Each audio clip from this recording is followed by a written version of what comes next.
Forum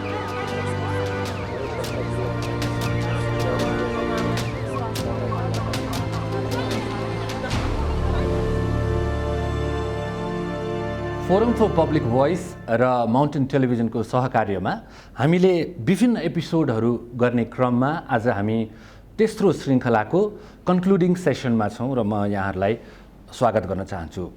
ministry of industry, commerce and सप्लाइजको यस सभा हलमा आज हामीसँग हुनुहुन्छ honourable minister mister Lekhraj Bhatt र फोरम फर पब्लिक भोइसका संयोजक कृष्णहरि बास्कोटा।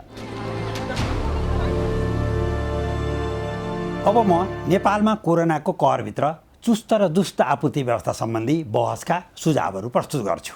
1. आम उपभोक्ताको दैनिक उपभोग्य वस्तुहरू खाद्यान्न, चामल, दाल, गेडागुडी, पिठो, आटा, मैदा, खानेतेल, हरियो तरकारी, फलफुल, माछा मासु, दुध, पेट्रोलियम पदार्थ, इन्धन, खाना पकाउने ग्यास, नुन, पिउने पानी, औषधि, फेस मास्क, सेनिटाइजर र केटाकेटी, अपाङ्गता भएका व्यक्ति एवं ज्येष्ठ नागरिकले उपयोग गर्ने वस्तु लगायत दैनिक जीवनका अत्यावश्यक टुथपेस्ट, साबुन जस्ता वस्तुहरूको सर्वसुलभ आपूर्तिका लागि सङ्घीय सरकार, प्रदेश सरकार र स्थानीय तहले निजी क्षेत्रसँग सहकार्य गरी मुलुकवासीलाई आश्वस्त तुल्याउनुपर्छ। यसरी गरिएको आपूर्ति व्यवस्थाको जानकारी दैनिक वा साप्ताहिक रूपमा मिड द प्रेसद्वारा सार्वजनिक गर्नुपर्छ। 2. नेपालको संविधानले व्यवस्था गरेको उपभोक्ता हक र कानुनले व्यवस्था गरेको उपभोक्ताका अधिकारको अक्षरशः पालना गराउन सरकारी निकायहरू क्रियाशील हुनुपर्छ। यसका लागि सप्लाई चेनलाई वैज्ञानिक तुल्याउनुपर्छ। 3. अनावश्यक रूपमा मूल्य वृद्धि गर्ने वा कालोबजारी गर्ने वा सिन्डिकेट वा कार्टेल हुने जस्ता अवाञ्छित व्यापारिक कारोबारलाई पूर्णतः नियन्त्रण गर्न तिनै तहका सरकारहरू चुस्त र दुरुस्त रूपमा प्रस्तुत हुनुपर्छ। यसका लागि आम उपभोक्ताको सचेतना वृद्धिका लागि उपभोक्ता शिक्षा प्रदान गर्नुपर्छ। 4. नियमित बजार अनुगमनको माध्यमद्वारा आम देशवासीलाई दैनिक अत्यावश्यक वस्तु र सेवाको आपूर्ति व्यवस्था सामान्य रहेको जानकारी प्रवाह गरिरहनुपर्छ। यस्तो बजार अनुगमनमा 3 तहका सरकारले उपभोक्ता अधिकार कर्मी र निजी क्षेत्रका छाता सङ्गठनका प्रतिनिधिलाई सहभागी गराई अवाञ्छित व्यापारिक कार्यमा संलग्न हुनेलाई कानुनअनुसार कारबाही गर्नुपर्छ। मुलुकले लामो समय लकडाउन थ्याक्न नसक्ने हुँदा ग्रिन जोन, ग्रे जोन र रेड जोन गरी लकडाउनलाई खुकुलो पार्दै जानुपर्छ। 5.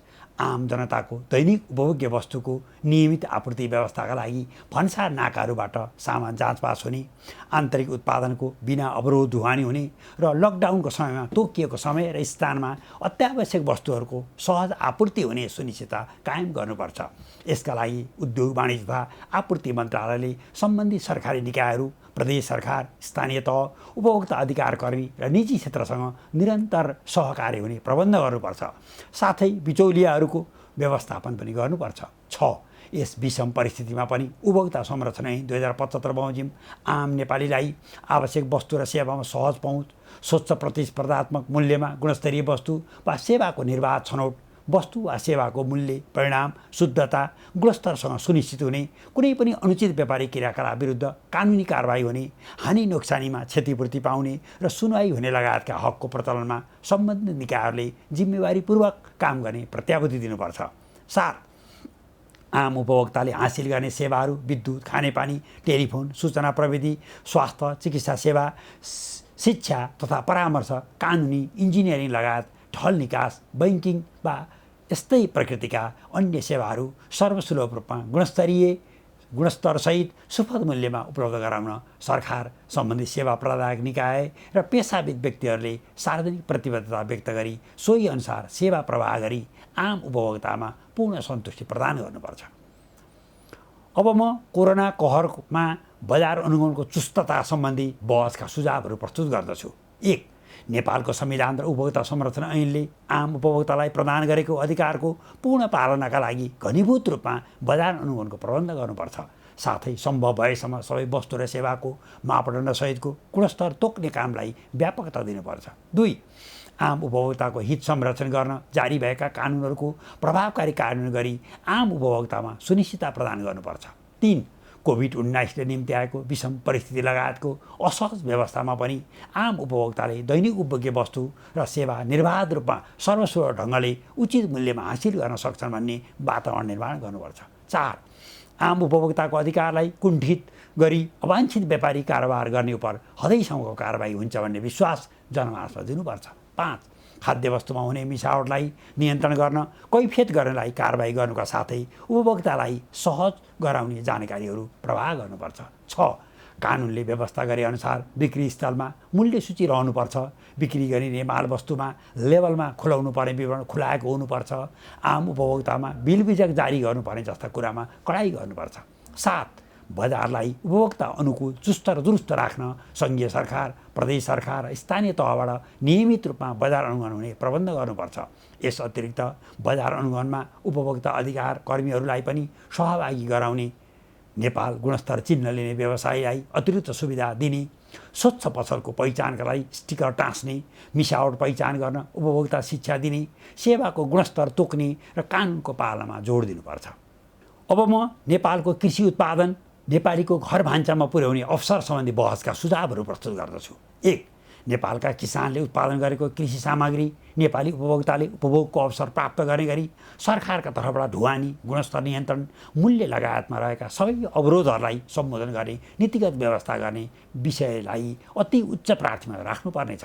2 खाद्यान्न, तरकारी, फलफुल, माछा मासु र दुग्धजन्य पदार्थ लगायतका कृषि उत्पादनमा आत्मनिर्भर हुने लक्ष्यले आयात प्रतिस्थापनका लागि मुख्य खाद्यान्न, आलु, प्याज, निश्चित फलफुल, माछा मासु र दुग्धजन्य पदार्थको लगायतको मिसन उत्पादन कार्यक्रमलाई पनि उच्च प्राथमिकता साथ परिचालन गर्नुपर्छ। 3 नेपाली किसानको उत्पादनलाई न्यूनतम समर्थन मूल्यमा अनिवार्य खरिदको प्रबन्ध गर्ने, मूल्यको क्षतिमा पनि बिमाले कभर गर्ने, समर्थन मूल्य हासिल गर्न नसकेको कृषि उत्पादन अनिवार्य रूपमा प्रोसेसिङ गर्ने उद्योगले खरिद गर्ने प्रबन्ध गर्नुका साथै सार्वजनिक गोदाममा कृषि उत्पादन राखी सोको निस्साका आधारमा नगद कारोबार गर्न सकिने प्रबन्ध गरी कृषि उत्पादन कुनै पनि हालमा फाल्नु नपर्ने स्थितिको सुनिश्चित गर्नुपर्छ। 4 आम नेपाली उपभोक्तामा नेपाली कृषि उत्पादन उपभोग गरी राष्ट्रियता र स्वाभिमानको भावना जागृत गराउने गरी उपभोक्ता शिक्षा प्रदान गर्ने र माध्यमिक तहको पाठ्यक्रममा कृषि विषय समावेश गर्ने प्रबन्ध गर्नुपर्छ। 5 कृषि उत्पादक किसान र कृषि उब्जनी विक्रेता तथा कृषि उत्पादनका लागि लगानी गर्ने निजी क्षेत्र तथा कृषि उत्पादनमा आधारित उद्योग सञ्चालन गर्नेका बीच सहकारी हुने नीतिगत व्यवस्था गर्नुपर्छ। 6 नेपालको कृषि उत्पादन नेपालका उपभोक्ताले पूर्ण प्राथमिकता साथ उपभोग गर्ने सुनिश्चितता प्रदान गर्न सङ्घीय सरकार, प्रदेश सरकार र स्थानीय तहले आपसी समन्वयमा आम किसान, सहकारी र निजी क्षेत्र लगायतको सहकार्यमा रणनीति तयार गरी लागू गर्नुपर्छ। 7 यथार्थमा खाद्यान्न र खाद्य सम्प्रभुता एउटा सामरिक विषय पनि हो। कृषि प्रधान मुलुक कृषिमा आत्मनिर्भर हुनैपर्छ।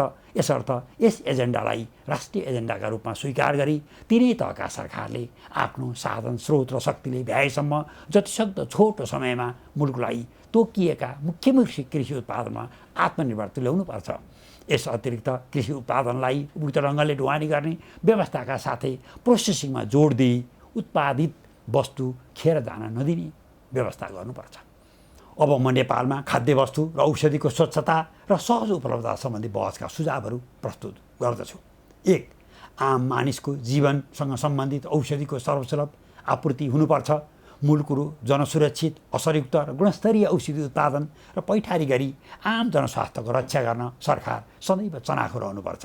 साथै यस विषयसँग सम्बन्धित सबै वस्तुको गुणस्तर निर्धारण गरी सुनिश्चित गर्ने मापदण्ड र संयन्त्र तयार गर्नुपर्छ। 2 आम उपभोक्ताले उपभोग गर्ने खाद्यवस्तुको गुणस्तरीयता, सर्वसुलभता, उचित मूल्य, उपभोगबाट पर्न सक्ने प्रतिकूल असरको न्यूनीकरण र उपभोक्ताको सन्तुष्टिलाई उच्च प्राथमिकता राख्नुपर्छ। 3 औषधि पसल, औषधिको पैठारी, खाद्यवस्तुको उत्पादन र बिक्री स्थल तथा खाद्यवस्तुको पैठारी लगायतका सबै चरण व्यापक रूपले अनुगमन गरी आम उपभोक्तालाई गुणस्तरीय वस्तु उपभोग गरिरहेको कुरामा ढुक्क र आश्वस्त हुने वातावरण निर्माण गर्नुपर्छ।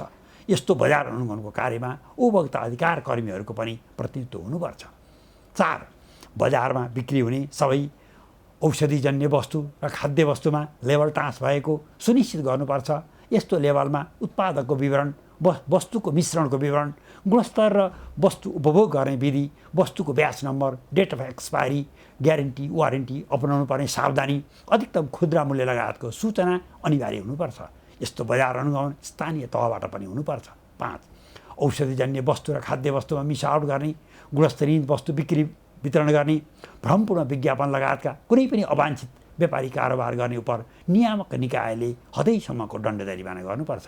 6 खाद्यवस्तुको शुद्धता परीक्षण गर्ने प्रयोगशाला र औषधिको गुणस्तर प्रयोग गर्ने प्रयोगशालालाई 7वटा प्रदेशमा स्थापना गर्न र यस क्षेत्रमा ती प्रयोगशालाहरू मार्फत घनीभूत अनुसन्धानको काम गर्न सरकारले आवश्यक लगानी गर्नुका साथै दाताको सहयोग जुटाउने पहल समेत गर्नुपर्छ। 7 कोभिड-19 सङ्क्रमण फैलिरहेको वर्तमान अवस्थामा गुणस्तरीय खाद्यवस्तु र औषधिको सहज, सरल र सर्वसुलभ आपूर्तिको सुनिश्चितताका लागि सरकारबाट आफ्नो सम्पूर्ण स्रोत, साधन र शक्तिको प्रयोग गर्नुपर्छ।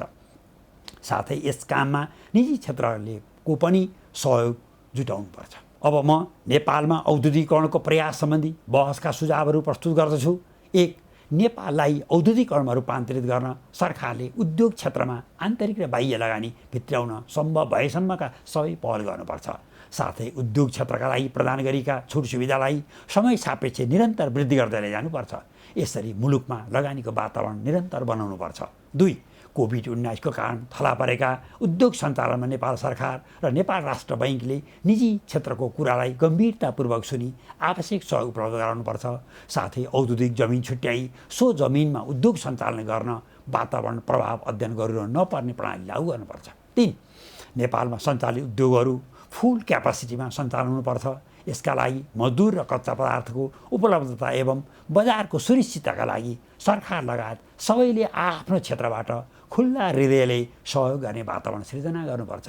साथै सरकारले 2 दर्जन औद्योगिक वस्तुमा आत्मनिर्भर हुने भनेको छ, यसमा पहल गर्नुपर्छ।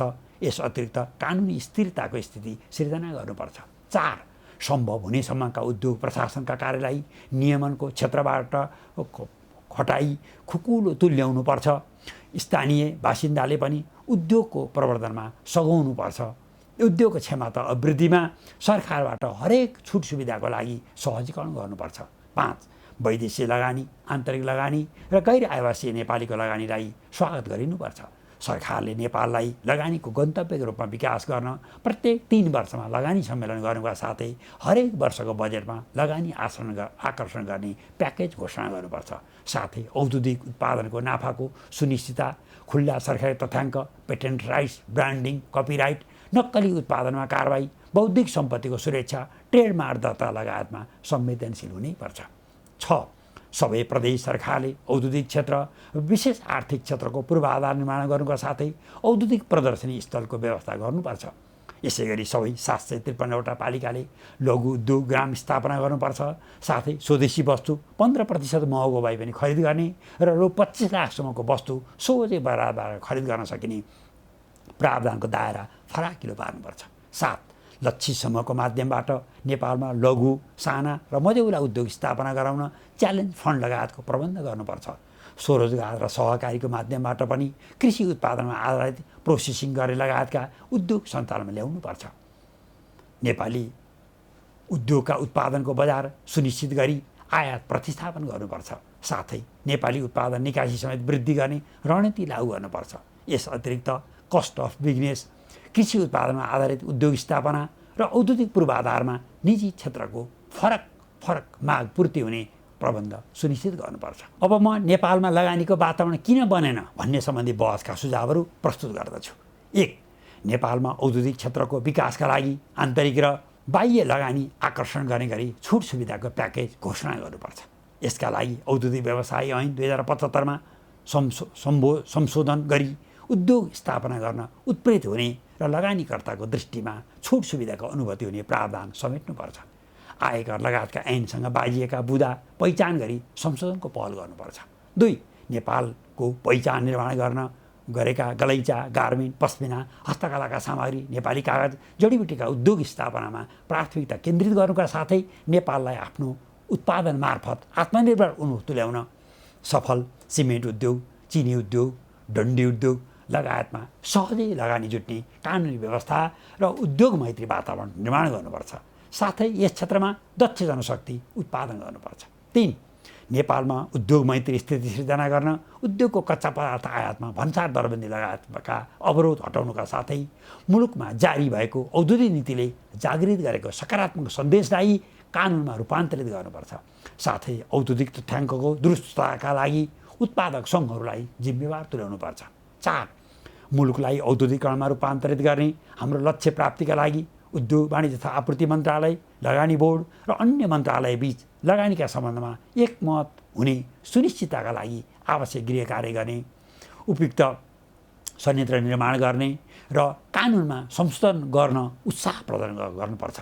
साथै युवाहरूलाई यस क्षेत्रमा आकर्षित गर्दै सरकारको भनाइ र गराइ बीच एकरूपता कायम गर्नुपर्छ। 5.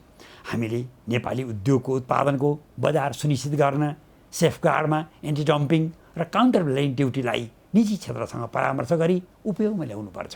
मूल कुरो सरकारले ट्यारिफ र नन ट्यारिफ दुवै माध्यम प्रयोग गरी नेपाली उद्योगको उत्पादनको कम्तीमा मुलुकभित्रको बजार सुनिश्चित गरिदिनुपर्छ। मूल कुरो नेपालमा खानीमा आधारित उद्योग, जडीबुटीको प्रशोधन, कृषि उब्जनीमा आधारित प्रोसेसिङ गर्ने उद्योगलाई बढावा दिनुपर्छ। 6. मुलुकको वर्तमान संविधानअनुसार हामीले सङ्घीय शासन प्रणाली अवलम्बन गरेका छौँ। यसर्थ मुलुकलाई औद्योगिकरणमा रूपान्तरित गर्न मेगा प्रोजेक्ट र ठुला बाह्य लगानीमा सङ्घीय सरकारले औद्योगिक क्षेत्र, विशेष आर्थिक क्षेत्र र औद्योगिक वस्तुको प्रदर्शनीको व्यवस्थापन प्रदेश सरकारले र स्थानीय औद्योगिक ग्राम निर्माणमा स्थानीय तहले अहम भूमिका निर्वाह गर्ने गरी स्पष्ट जिम्मेवारी तोकी अघि बढ्नुपर्छ। 7. कोभिड-19 को कारण बन्द भएका उद्योग सञ्चालनमा ल्याउन सरकारले आवश्यक पहल गर्नुपर्छ। यसका लागि उद्योग क्षेत्रले भोगेको बैङ्कको ऋणको समाव्याज बुझाउने किस्ताको अवधि, घर भाडा लगायतका फिक्स कस्टको व्यवस्थापन, वर्किङ क्यापिटलको व्यवस्था, मजदुर र कर्मचारीको तलब लगायतका विषयमा उपयुक्त हुने सुविधा प्याकेज प्रदान गर्नुपर्छ। अन्त्यमा हामी औद्योगिक उत्पादनमा आत्मनिर्भरतर्फ उन्मुख हुनुपर्छ। अब म नेपालमा खानीमा आधारित उद्योग र आर्थिक समृद्धिको सम्भावना सम्बन्धी बहसका सुझावहरू प्रस्तुत गर्दछु। 1. नेपालको खानी एवं खनिजन्य उद्योग स्थापनाका लागि सरकारले उत्खनन र अन्वेषणको कामलाई उच्च प्राथमिकता दिनुपर्छ। हामीसँग भएको प्राकृतिक स्रोतको उपयोग गर्नुपर्छ। 2. प्राकृतिक खानी एवं खानीमा आधारित उद्योग स्थापनामा लगानी आकर्षित गर्न यस क्षेत्रको लगानी सम्मेलन गरी आन्तरिक र बाह्य लगानीकर्ताको सुझावअनुसार छुट सुविधाको प्याकेज घोषणा गर्नुपर्छ। यस क्षेत्रमा आर्थिक रूपमा सबल 5-7 वटा वस्तुको पहिचान गरी प्राथमिकरणको आधारमा लगानी केन्द्रित गर्नुपर्छ। 3. यस क्षेत्रमा मेगा प्रोजेक्ट सञ्चालनका लागि सरकार र निजी क्षेत्रको साझेदारीमा अघि बढ्नु उचित हुनेछ। डोलोमाइटको उच्च सम्भावनाबाट लाभ लिनुपर्छ। खानी उत्खननको नीतिगत स्थिरता हुनुपर्छ। लगानी मैत्री नीति, लगानी मैत्री प्रशासन संयन्त्र निर्माण गर्नुपर्छ। 4. नेपालमा प्राकृतिक ग्यास, पेट्रोलियम पदार्थ, तामा, सुन, युरेनियम, फोस्फोराइट जस्ता प्राकृतिक स्रोत र खानीको उपयोगमा सरकारले आफ्नो प्रष्ट नीति सार्वजनिक गर्नुपर्छ र यस विषयको अध्ययन र अनुसन्धानका लागि विश्वविद्यालयलाई अति उच्च प्राथमिकता राख्नुपर्छ। एकपटकका लागि प्रयोगशाला लगायतका पूर्वाधार निर्माणमा जियोलोजी विभागलाई 10 दोब्बरको बजेट विनियोजन गर्नुपर्छ। 5. नेपालमा रहेको रत्नपत्थरको कटिङ गरी निकासी गर्न सकिने हुँदा बेरोजगार युवालाई छोटो अवधिको तालिम दिई रोजगारी दिने गरी यस क्षेत्रमा बृहत कार्यक्रम लागू गर्नुपर्छ। सङ्घ, प्रदेश र स्थानीय सरकारले उच्च प्राथमिकताका लागि लगानी गर्नुपर्छ। 6. खानी, खनिज, पेट्रोलियम, ग्यासजन्य वस्तुहरूको मौदात पहिचान गरी बृहत राष्ट्रिय खानी इन्भेन्ट्री तयार गर्नुपर्छ। यस पूर्वका प्रयासलाई निरन्तरता दिनुपर्छ। 7. पृथ्वीनारायण शाहको दिव्य उपदेशमा खानी भएका ठाउँमा खानी भए पनि गाउँ अन्य जग्गामा सारिकन पनि खानी चलाउनु भन्ने कुराको उसै बखत पनि खानीको दूरगामी महत्त्व आत्मसात गरेको पाइन्छ। यसर्थ यसै अनुरूप खानी भूमिलाई संरक्षण गर्ने नीति लिनुपर्छ। निश्चित कार्यविधिको अनुसरण गर्न लगाई काम गर्नेलाई सहज र प्रकृतिको दोहन गर्नेलाई कारबाही गर्ने प्रणाली विकास गर्नुपर्छ। साथै वर्षेनी राष्ट्रिय स्तरमा र प्रत्येक 5 वर्षमा यस क्षेत्रको अन्तर्राष्ट्रिय सम्मेलनको आयोजना गर्नुपर्छ।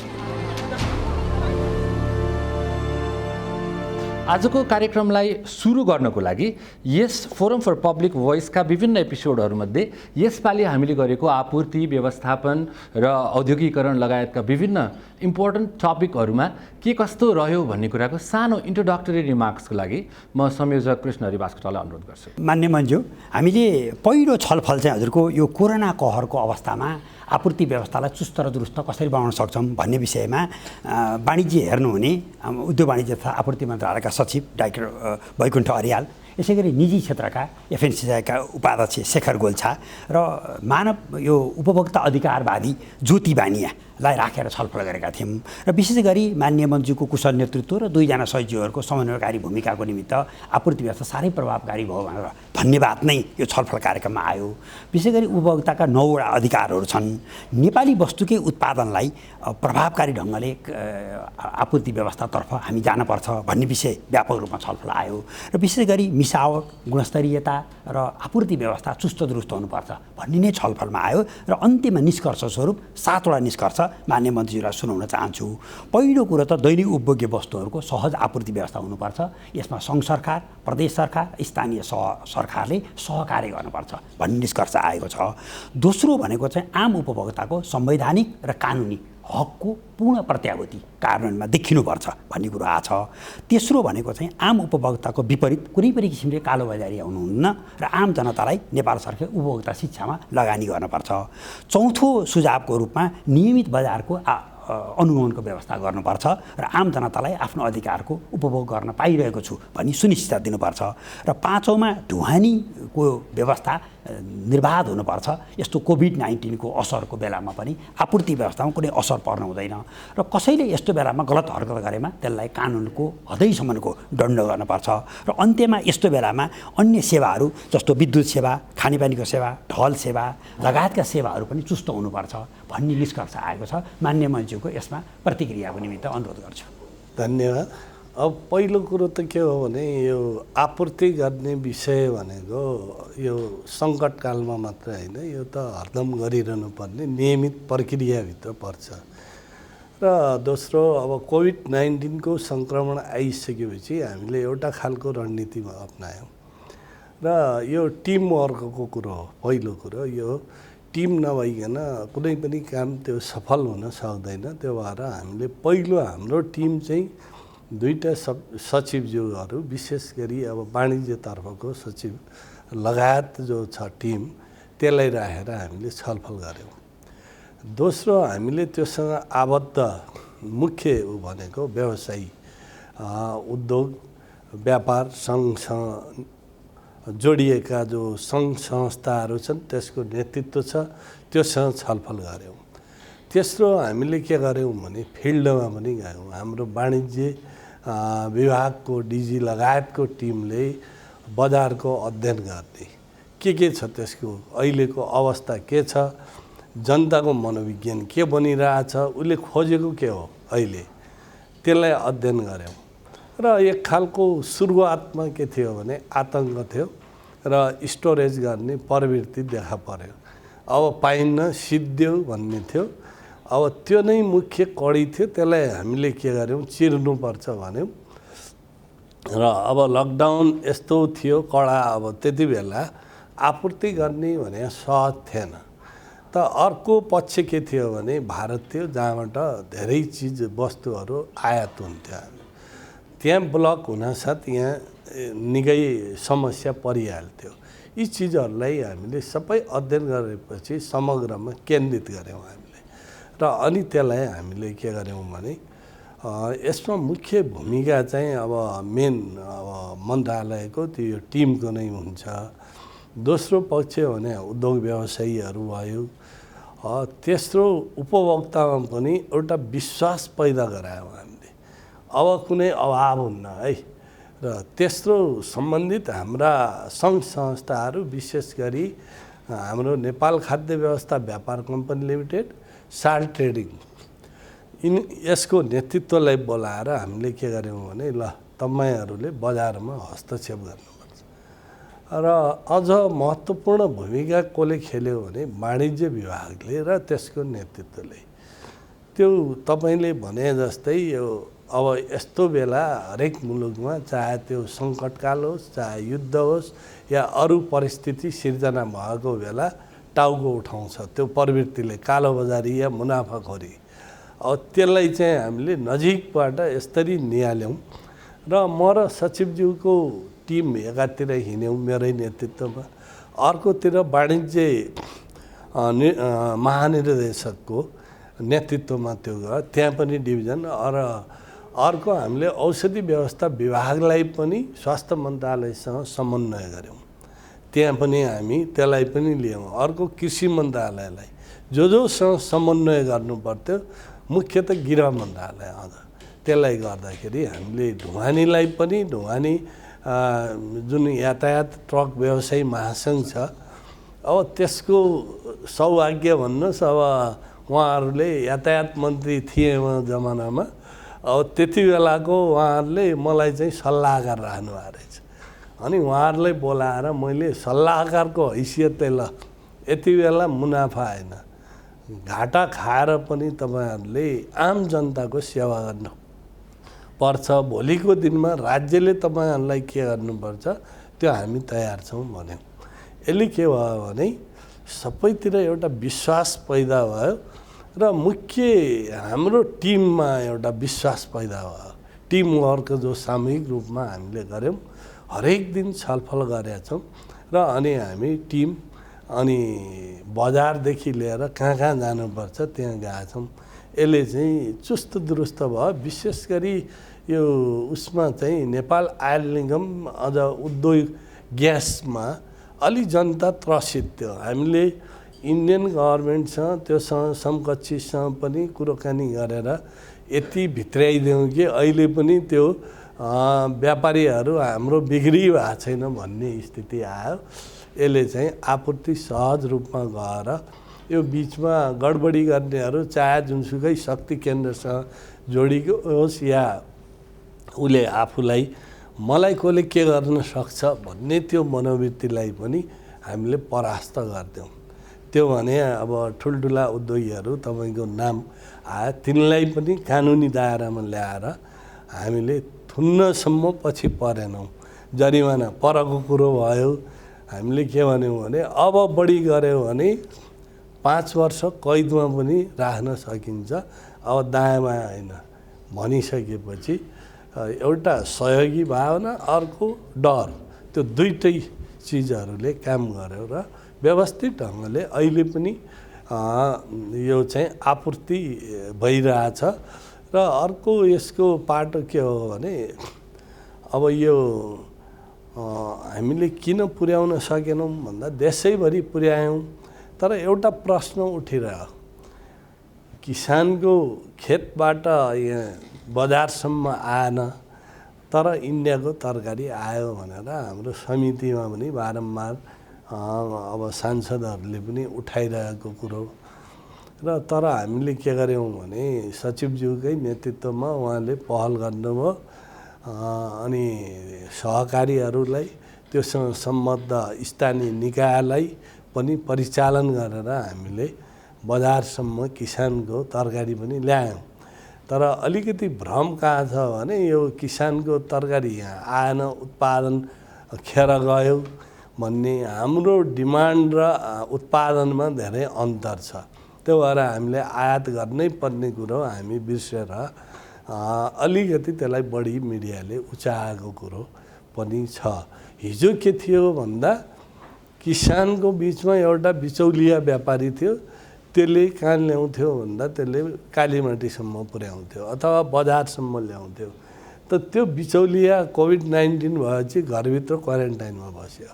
अनि त्यसको बिचमा कडी भएन ल्याइदिने सूत्र जोड्ने त्यसले केही दिन त्यसले अलि अलमल पर्यो पछि हामीले त्यसलाई जोड्यौँ र अहिलेको सहज आपूर्ति भावुत छु मन्त्रीजी त्यसमा सानो एउटा कन्सर्न चाहिँ के थियो भने अफकोर्स त्यति बेला आपूर्ति सिचुएसनलाई त आम नेपालीहरूले एकदम मन खोलेरै प्रशंसा गरेको छन् तर अलिकति किसानहरू र त्यति बेला सप्लाईमा इन्भल्भ भएको जुन लोकल किसानहरू र लोकल सप्लायरहरू थियो उनीहरू चाहिँ नि अलिकति हरास्ड भएको विभिन्न यो सेन्टरहरूमा इन्ट्री पोइन्ट्सहरूमा अलिकति हरास्ड भएको ओभर प्रोटोकलमा को चाहिँ नि भिक्टिम भएको भन्ने थियो त्यो त्यसमा हाम्रो आपूर्ति र गृहसँगको अथवा भनौँ न त्यो सप्लाईमा त विभिन्न कम्पोनेन्टहरू एक्टिभ हुन्छन् नि त्यहाँनिर चाहिँ केही कमी कमजोरी रहेको थियो कि अथवा त्यसको लागि कस्ता पहलहरू भएका थिए हरेक चिजमा काम गर्दा कमी कमजोरी पनि हुन्छन् र हाम्रो अध्यक्षले हामी युद्धमा जाँदा के भन्नुहुन्थ्यो भने प्रचण्डले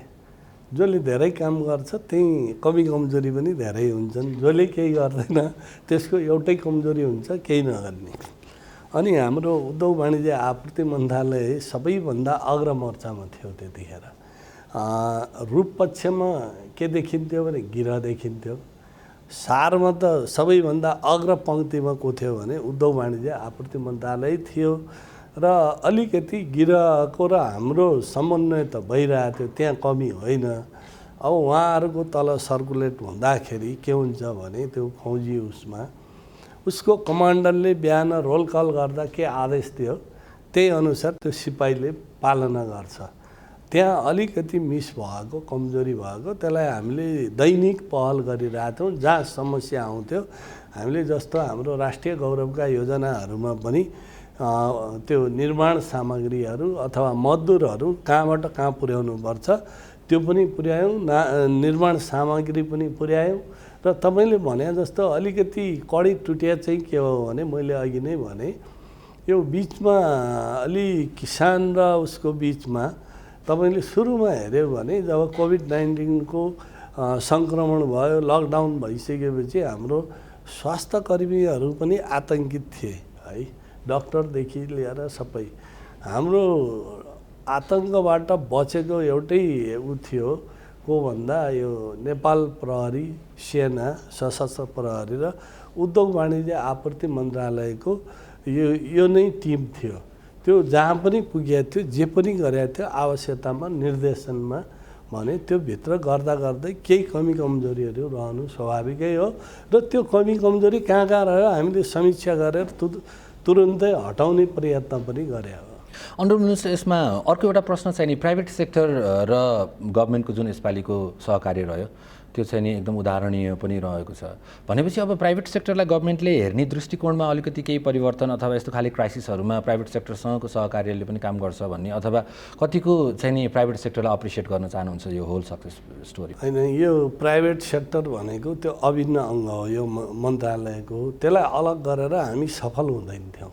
हाम्रो यति सहकार्य भएको छ कि उहाँहरूको सहयोग बिना जे सफलता प्राप्त गऱ्यौँ त्यो असम्भव देख्थेँ मैले। र हामीले यही हलमा तपाईँको पटक पटक र व्यक्तिगत रूपमा र हाम्रो टिमको नेतृत्व पङ्क्ति जो छ तिनले पनि चाहे त्यो सामूहिक रूपमा होस् या व्यक्तिगत रूपमा होस् त्यसले छलफल गर्दै त्यसलाई अघि बढाउँदै उनका समस्यालाई पनि हामीले सम्बोधन गरेका छौँ। फेरि यता सहयोग मात्र लिने होइन, उनलाई पनि सहयोग गर्दै मन्त्रालयले, मैले यही हलमा मिटिङ हुँदाखेरि तपाईँ यो मन्त्रालयको एउटा पार्ट हो है, हामी यहाँ अब तोकिएका कानुनले दिएको अधिकार प्राप्त हौँ भने तपाईँहरू त्यो सँगै जोडिएको एउटा पार्ट हो, यो तपाईँ नभइकन यो सम्भव हुँदैन भनेर हामीले हरेक उसमा चाहिँ उहाँहरूलाई सहकार्य गर्ने र सँगै लिएर जाने काम गऱ्यौँ। त्योले हामीले अहिले पनि के भनेको छौँ भने त्यो बिचमा जब कोभिडको अवस्था थियो, लकडाउनको, कहाँ कहाँ कुन कुन उद्योगहरूलाई खोल्ने, कसरी खोल्ने, त्यहाँ हाम्रो भूमिका रह्यो। र त्यसपछि बिस्तारै हामीले अरू उद्योगहरूलाई पनि पहिलो खाद्यवस्तुसँग, दैनिकीसँग जोडिएका उद्योगहरू, त्यसपछि निर्माणसँग जोडिएका, त अनि तेस्रोमा हामीले निर्यातमुखी उद्योगलाई पनि हामीले छोड्नुहुन्न। भोलिको आर्थिक क्राइसिसलाई यो प्राइभेट सेक्टरलाई लिएर भने हामी राज्यले मात्र धान्न सक्दैन। त्यो भएर यसलाई सँगसँगै दौडाउनुपर्छ भनेर अहिले पनि राज्यले, मन्त्रालयले त्यसलाई दौडाइ नै रहन्छ, दौडाइरहेछ, भोलिको दिनमा पनि दौड्छ त्यो भन्ने लाग्छ। त्यही सिरिजमा हामीले दोस्रो कार्यक्रम औद्योगिकरण र आपूर्ति व्यवस्था र कोरोनाको कहरमा चाहिँ नि अनुगमनको चुस्तताको बारेमा गरेका थियौँ, जसमा महानिर्देशक श्री विश्वबाबु पुडासेनीज्यू आउनुभएको थियो गुणस्तर तथा नाप्तोली विभागबाट, र बिमला खनालज्यू हुनुहुन्थ्यो उपभोक्ता अधिकारकर्मी, र त्यसै गरी महानिर्देशक श्री नेत्र सुवेदीज्यू हुनुहुन्थ्यो वाणिज्य आपूर्ति तथा उपभोक्ता हित संरक्षण विभागबाट। त्यस बहसको कन्क्लुजन सुनाइदिनुको लागि म सम्झिन्छु। मान्य मन्जु, खास गरी हामीले त बजार अनुगमनमा छलफल गर्दाखेरि चाहिँ 1962मा अमेरिकी राष्ट्रपति जोन एफ केनेडीले यो उपभोक्ता अधिकारको बारेमा सुरुवात गर्नुभयो भन्ने कुराको चर्चा गऱ्यौँ। र नेपालमा 2054 सालमा पहिलोपटक ऐन आयो, पछि हामीले 2075 सालमा ऐन ल्यायौँ भन्ने कुराको छलफल गरियो। र अन्त्यमा हामीले नेपालमा चाहिँ कानुनद्वारा सिन्डिकेट गर्न पाइँदैन, कार्टेल गर्न पाइँदैन, कालोबजारी गर्न पाइँदैन, यी सारा कुराको विषयमा चर्चा गऱ्यौँ। र अन्त्यमा 7वटा निष्कर्ष निकाल्यौँ। त्यो पहिलो निष्कर्ष के थियो भने मान्य मन्जु, अहिले हाम्रो उपभोक्ता संरक्षण सम्बन्धी ऐनले प्रत्येक वस्तु वस्तुको लेभलमा विभिन्न चिजहरू खुलाउनुपर्छ भनेको छ। अहिले पनि लेभल नभएका वस्तुहरू बजारमा आइरहे, त्यसलाई निरुत्साहित गर्नुपर्छ भन्ने कुरो नै पहिलो उठ्यो। दोस्रो चिज भनेको चाहिँ उपभोक्ताका अधिकार भनेको नै कुनै पनि माल वस्तु सर्वसुलभ रूपमा छान्न पाउने अधिकारसहित सस्तो मूल्यमा पाउनु पर्यो गुणस्तरीय वस्तु। त्यसको प्रत्याभूत नेपाल सरकारले जनतालाई कसरी गर्ने त भन्ने दोस्रो कुरो उठ्यो। तेस्रो चाहिँ नि अलिकति अवांछित व्यापारिक क्रियाकलाप भएकाहरूको विरुद्ध कस्तो कारबाही होला त, कति करोड रुपियाँसम्म चाहिँ दण्डबाट पैसा उठ्यो होला, कतिजनासम्मले कति यो कारावास लगायतका दण्ड सजाय भोग्यो होला भन्ने कुरो उठ्यो। र अर्को कुरो चाहिँ नि प्रत्येक पसलमा मूल्य सूची हुनुपर्छ भनेको छ। मूल्य सूचीको अनुगमन भयो कि भएन, र प्रत्येक पसलले सामान बिक्री गर्दा बिल बिजक दिनुपर्छ। त्यो बिल बिजक चाहिँ दियो कि दिएन होला भन्ने, र अन्त्यमा उपभोक्ता अधिकार कर्मीले के कुरो उठाउनु भयो भने तिनै तहको सरकारले बजार अनुगमन गर्दा हामी उपभोक्ता अधिकार कर्मीलाई पनि साथमा लिनुपर्नेमा अहिले कानुनको चाहिँ केही प्रावधानहरू देखाएर अहिलेका पदाधिकारीहरूले काम त राम्रो गर्न भएको छ, तर बजार अनुगमनमा हामी अधिकार कर्मीलाई चाहिँ समेट्नु भएन भन्ने चाहिँ उहाँहरूले गुनासो गर्नुभयो। यसमा मान्य मन्त्रीको प्रतिक्रियाको लागि अनुरोध गर्छु। अब पहिलो कुरो त त्यहाँ जे उठ्यो तपाईँले भने जस्तै हामीले तिनै तहको सरकारसँग समन्वय हामीले आफूले गर्ने कुरो स्वाभाविक हो, र उपभोक्ताले राम्रो र गुणस्तरीय वस्तु उसले पाओस् भन्ने मन्त्रालयको राज्यको हुने कुरोमा कुनै शङ्का छैन, र यसलाई व्यवस्थित ढङ्गले अनुगमन गर्ने।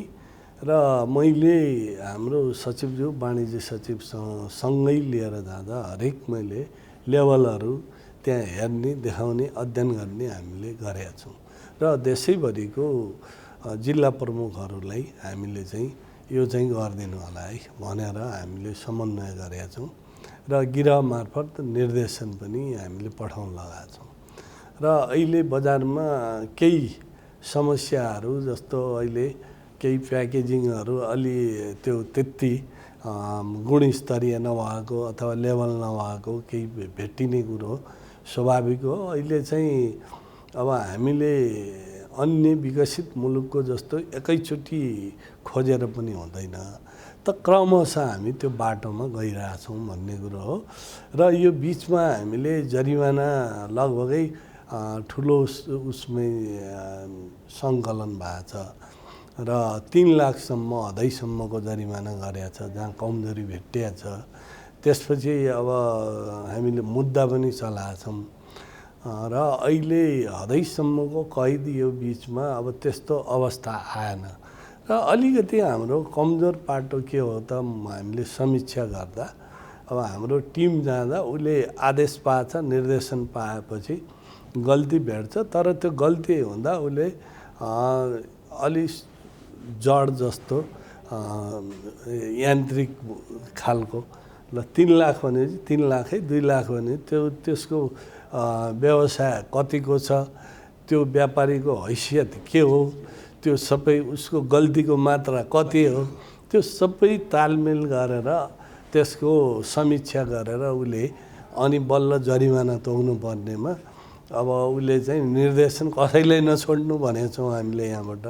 त्यो भयो चाहिँ उसले चाहिँ सबैलाई समान रूपमा त्यो हाने चाहिँ देखिन्छ, त्यसलाई पनि सच्याउने भन्ने चाहिँ हामीले समीक्षा गरेका छौँ मन्त्रालयमा। र मैले अघि पनि भने हरेक कमजोरीको हामी समीक्षा गर्छौँ र उपलब्धिको पनि समीक्षा गरेका छौँ। हामीले के नीति अपनाछौँ त भन्दा यहाँ जसले राम्रो काम गरेका छ मन्त्रालयले नै त्यसलाई पुरस्कृत गर्नुपर्छ। एउटा त हामीले सिफारिस गर्ने आफ्नो ठाउँमा छँदैछ, मन्त्रालयबाटै यस्तो त्यस्तो हामीले के गर्ने त्यो खालको एउटा संयन्त्र बनाएर अध्ययन गरेर त्यस्तो उत्कृष्ट कर्मचारीहरू जो जनताप्रति उत्तरदायी छ, मन्त्रालयको राज्यको निर्देशनलाई उसले इमान्दारीपूर्वक पालना गरेका छ, त्यसलाई चाहिँ हामीले पुरस्कृत गर्नुपर्छ भनेर पनि हाम्रो टिममा छलफल भइरहेछ। यसमा अनरेबल मिनिस्टर 2-3टा इस्युजहरू थियो, जस्तै हामीले एउटा पानीको बहस गरेको थियौँ। बजारमा अब थुप्रै पानीहरू भेटिएका छन्, तर पनि पानी सम्मको पनि हामीले जुन बेसिक एउटा चाहिने हो उपभोक्ताको लागि, त्यो पानीमा पनि package non package non labelled त छैनन्, तर पनि पानीको गुणस्तरलाई पनि हामीले रुट लेभलमा गएर उ गर्न अलिकति कमजोरी भयो कि भन्ने कुरा थियो। दोस्रो चाहिँ नि हामीसँग जुन ल्याबहरू छ यो टेस्ट गर्नको लागि, त्यो ल्याबहरूमा नै इक्विपमेन्टहरू चाहिँ नि लार्जली इन्सफिसियन्ट छन् भन्ने कुरा चाहिँ नि भएको थियो। जसरी कुनै पनि चिजमा यसमा एडल्ट्रेसन अथवा यसमा यो छ कि छैन भन्ने कुरामा पनि हामीले नाप उ गर्नलाई भन्ने थियो। र तेस्रोमा चाहिँ नि के थियो भने उपभोक्ताको अधिकार र उपभोक्तालाई जुन प्रमोट गर्नुपर्ने यो मन्त्रालयको दायित्व हो भनेर बुझिन्छ, तर त्यो चाहिँ नि धेरैवटा मन्त्रालयहरूसँग गएर विभिन्न एङ्गलहरूमा ठोक्किने। जस्तै उदाहरणको लागि अब इन्टरनेट सुविधाको कुरा गर्नु पर्दाखेरि अब त्यो मन्त्रालयको हो, तर कन्ज्युमर राइट्स यो हो, हामीले भने जति यो पाएको छैनौँ भनेपछि यो कहाँ जाने हो भन्ने कुरा अलिकति यो नियम सम्बन्धी अन्यलको बारेमा पनि डिस्कस भएको थियो। यसमा यहाँको छोटो कमेन्ट्री पाउनु। अब त्यो अधिकारहरू विभिन्न मन्त्रालयसँग आफ्नो कार्यक्षेत्र अनुसार छन्, तर पनि त्यसको समग्रतामा अनुगमन गर्ने, त्यसलाई निगरानी गर्ने र त्यसपछि त्यसलाई कारबाही गर्ने दायरामा ल्याउने सम्बन्धित मन्त्रालयसँग समन्वय गरिकन नै गर्ने यो मन्त्रालयको दायित्व हो। फेरि सबै अधिकार यहीँ ल्याउँदा फेरि अन्य मन्त्रालयको आवश्यकता हो कि होइन भन्ने होला। त्यो भएर हामीले हरेक मन्त्रालयसँग समन्वय गरेका छौँ। र अघि हाम्रो सचिवज्यूले भने जस्तो एउटा कुरो छुट्यो, यो उपभोक्ता अधिकार कर्मीहरूलाई अनुगमनमा साथमा किन लिइएन भन्ने छ। जहाँसम्म उहाँहरूलाई हामीले बोलाएर छलफल बहस इत्यादि गर्ने, उहाँहरूको भिजन के हो र बजारलाई कसरी उहाँहरूले हेरिरहनु भएको छ त्यो त लिइयो। तर अहिलेको जुन यो अवस्था छ, अब धेरै ठुल्ठुला भिड लिएर सँगसँगै लिएर जाने अवस्था होइन। फेरि उहाँहरूलाई पनि क्वारेन्टाइनमा अथवा लकडाउनभित्र राख्नुपर्ने भएको हुनाले त्यो भएन। र जस्तो खानेपानीको हामीले चाहिँ के गरेका छौँ, खानेपानी अन्य जहाँ समस्या छ त्यो सम्बन्धित मन्त्रालयसँग हामीले कोअर्डिनेसन गरेका छौँ। र पानीको चाहिँ गुणस्तरीय छ छैन सम्बन्धित खानेपानी मन्त्रालय, खाद्य प्रविधिसँग अब कृषि मन्त्रालय, हाम्रै गुणस्तरलाई पनि हामीले त्यहाँ केही भेट्यो भने त्यसलाई हेरेर त्यसलाई कारबाहीको दायरामा ल्याउने। तर यहाँ पानी यति छ उत्पादन, तर त्यसको क्वालिटी कति हो भन्ने अहिले हामी सबै सङ्कलन गरेर एउटा अघि बढ्दै थियौँ। यो लकडाउन आइसकेपछि अब त्यो पानी भन्दा पनि त्यो पानी सबैको घरमा पुगोस् भन्नेतिर हामी गयौँ। धन्यवाद। हामीले तेस्रो कार्यक्रम चाहिँ नि औद्योगिकरण र आपूर्ति व्यवस्थामा गरेको थियौँ, जसमा कार्यकारी प्रमुख श्री तेजेन्द्र प्रसाद पौडेलजी हुनुहुन्थ्यो कालीमती फलफुल तथा तरकारी बजार विकास समितिबाट, महानिर्देशक श्री कञ्चन राज पाण्डेजी हुनुहुन्थ्यो कृषि विभागबाट र अध्यक्ष श्री खोम प्रसाद घिमिरेजी हुनुहुन्थ्यो फलफुल तथा तरकारी व्यवसायी महासङ्घको। यो बहसको कन्क्लुजनको बारेमा अलिकति प्रकाश पारिदिनु न। मान्य मन्ज्यू, यसमा छलफल के गरियो भने मान्य मन्ज्यूको कार्यक्षेत्रभित्र सबै कुरा नपरे पनि आपूर्ति व्यवस्थाको निमित्त कसरी नेपाल आफ्नो कृषि उब्जनी आत्मनिर्भर हुन सक्छ भन्ने थिममा यसमा छलफल गरेका थियौँ। नेपालमा अहिले खाद्यान्न प्रत्येक वर्ष करिब 1 करोड मेट्रिक टन जति उत्पादन हुन्छ। झनै 40-42 लाख मेट्रिक टन जति हाम्रो तरकारी उत्पादन छ। यसै गरी 22-25 लाख मेट्रिक टन जति हाम्रो दुध उत्पादन हुन्छ। झन्डै 4 लाख मेट्रिक टन जति मासु उत्पादन हुन्छ। अहिले अर्थमन्त्रीले बजेट वक्तव्यमा खास गरी हामी त दुधमा एक प्रकारले, माछा मासुमा तर तरकारीमा आत्मनिर्भर हुन्छ भन्ने भएको छ। पोल्ट्रीमा एक प्रकारले हामी आत्मनिर्भरै छौँ, खाद्यान्नमा हामी आत्मनिर्भर छैनौँ। यसर्थ यी विषयमा छलफल गर्दै जाँदा कस्तो छलफल आयो भने अहिले हामीसँग चाहिँ कल्टिभेटेड ल्यान्ड करिब 26 लाख हेक्टर जमिन रहेछ। त्यसमा चाहिँ झन्डै 10 लाख हेक्टर जमिन त बाँझो छ। वास्तवमा यसलाई उपयोग गर्न पाए नेपालमा खाद्यान्नबाट हामी आत्मनिर्भर हुन सक्थ्यौँ भन्ने कुरो आयो। र निष्कर्ष स्वरूप मान्य मन्त्रीको अगाडि मैले के प्रस्तुत गर्न चाहन्छु, 1, नेपालका वस्तुहरू चाहिँ 77 जिल्लाबाट 753वटै पालिकाबाट बिक्री हुने ठाउँसम्म पुग्दा कुनै पनि किसिमको लकडाउनको जोर बिजोर लगायतका ढुवानीको साधनमा बाधा नपुर्याइयोस् भन्ने कुरो आयो पहिलो। दोस्रो चाहिँ नि हामी आत्मनिर्भरतातर्फ जाने हो भने आलु प्याज जस्तोमा पनि हामीले मिसन खेती गरेर मुलुकलाई आत्मनिर्भर बनाउन सकेनौँ। त्यसको लार्ज उपयोग छ, तर हामीले उत्पादन गर्न सकेनौँ। तेस्रो चाहिँ समर्थन मूल्यको कुरो त अलिकति उठ्यो, तर पनि बिमा र क्षतिपूर्तिको कुरो उठेन। यतिखेर किसानको चाहिँ जुन ट्र्याक्टरै चलाउन पर्यो बिक्री नभएर, त्यस्तोमा त केही क्षतिपूर्तिको विचार गर्न पर्थ्यो कि। अर्को महत्त्वपूर्ण कुरा आफ्नो राष्ट्रिय उत्पादन गर्ने प्रयोग गर भनेर उपभोक्ता शिक्षामा राष्ट्रियता जगाउने गरी विद्यार्थीलाई पढाउनु पर्थ्यो कि भन्ने कुरा आयो। अर्को महत्त्वपूर्ण चिज भनेको निजी क्षेत्रले व्यापार र अन्य औद्योगिक उत्पादनमा लगानी गर्यो, तर कृषि क्षेत्रमा कृषि एग्रो प्रोसेस गर्ने, एग्रो सेक्टरको चाहिँ ग्रेडिङ गर्ने अथवा चाहिँ त्यसलाई प्याकेजिङ गर्नेतर्फ चाहिँ निजी क्षेत्रको लगानी आएन। यसको सुझाव उठ्यो र अन्त्यमा हजुरको चाहिँ यो कृषि उत्पादनको एक प्रकारले सामरिक विषय पनि हो। यसले गर्दा यसको निमित्त हामीसँग उत्पादन हुनैपर्छ। विशेष गरी कृषक, सहकारी र निजी क्षेत्र यी तीनटा कम्पोनेन्टलाई मिलायो भने हामी आफ्नै मुलुकभित्रको उत्पादनबाट आपूर्ति व्यवस्थालाई सहज गर्न सक्छौँ भन्ने निष्कर्ष निस्कियो। यसमा मान्य मञ्चको प्रतिक्रियाको लागि अनुरोध गर्छु। पहिलो कुरो त हाम्रो के मनोविज्ञान बन्यो भने बाहिर जानुपर्छ भन्ने युवाहरूमा त्यो मनोविज्ञान बनिसकेपछि, पढेर लेखिसकेपछि, पढ्ने लेख्ने गरिसकेपछि यो कृषि काम गर्ने भने त्यो अलि तलको काम हो भन्ने मनोविज्ञान बन्यो। त्यसले हाम्रो खाडी मुलुक मलेसिया, अब युरोपतिर जान सक्नेले युरोपतिर त्यसले एकदमै यसरी त्यो बाढी आएपछि के हुन्छ, एउटा बाढीलाई रोक्न सकिन्न, त्यो बाढी चाहिँ गयो। अब चाहिँ कोरोनाले के गर्यो, अब त्यो बाढी यता फर्किँदैछ। अनि ती बाँझा खेतहरूलाई हामीले फेरि उर्वरा बनाउन सकिन्छ। एक दोस्रो कुरो कहाँ लाग्छ भने पहिला हाम्रो यो कृषिमा हामीले आत्मनिर्भर हुन, किसानलाई माथि उठाउन कस्तो खालको अहिलेको आवश्यकता अनुसारको नीति निर्माण गर्ने, त्यता अलिकति गृह कार्य गर्नै पर्ने हुन्छ।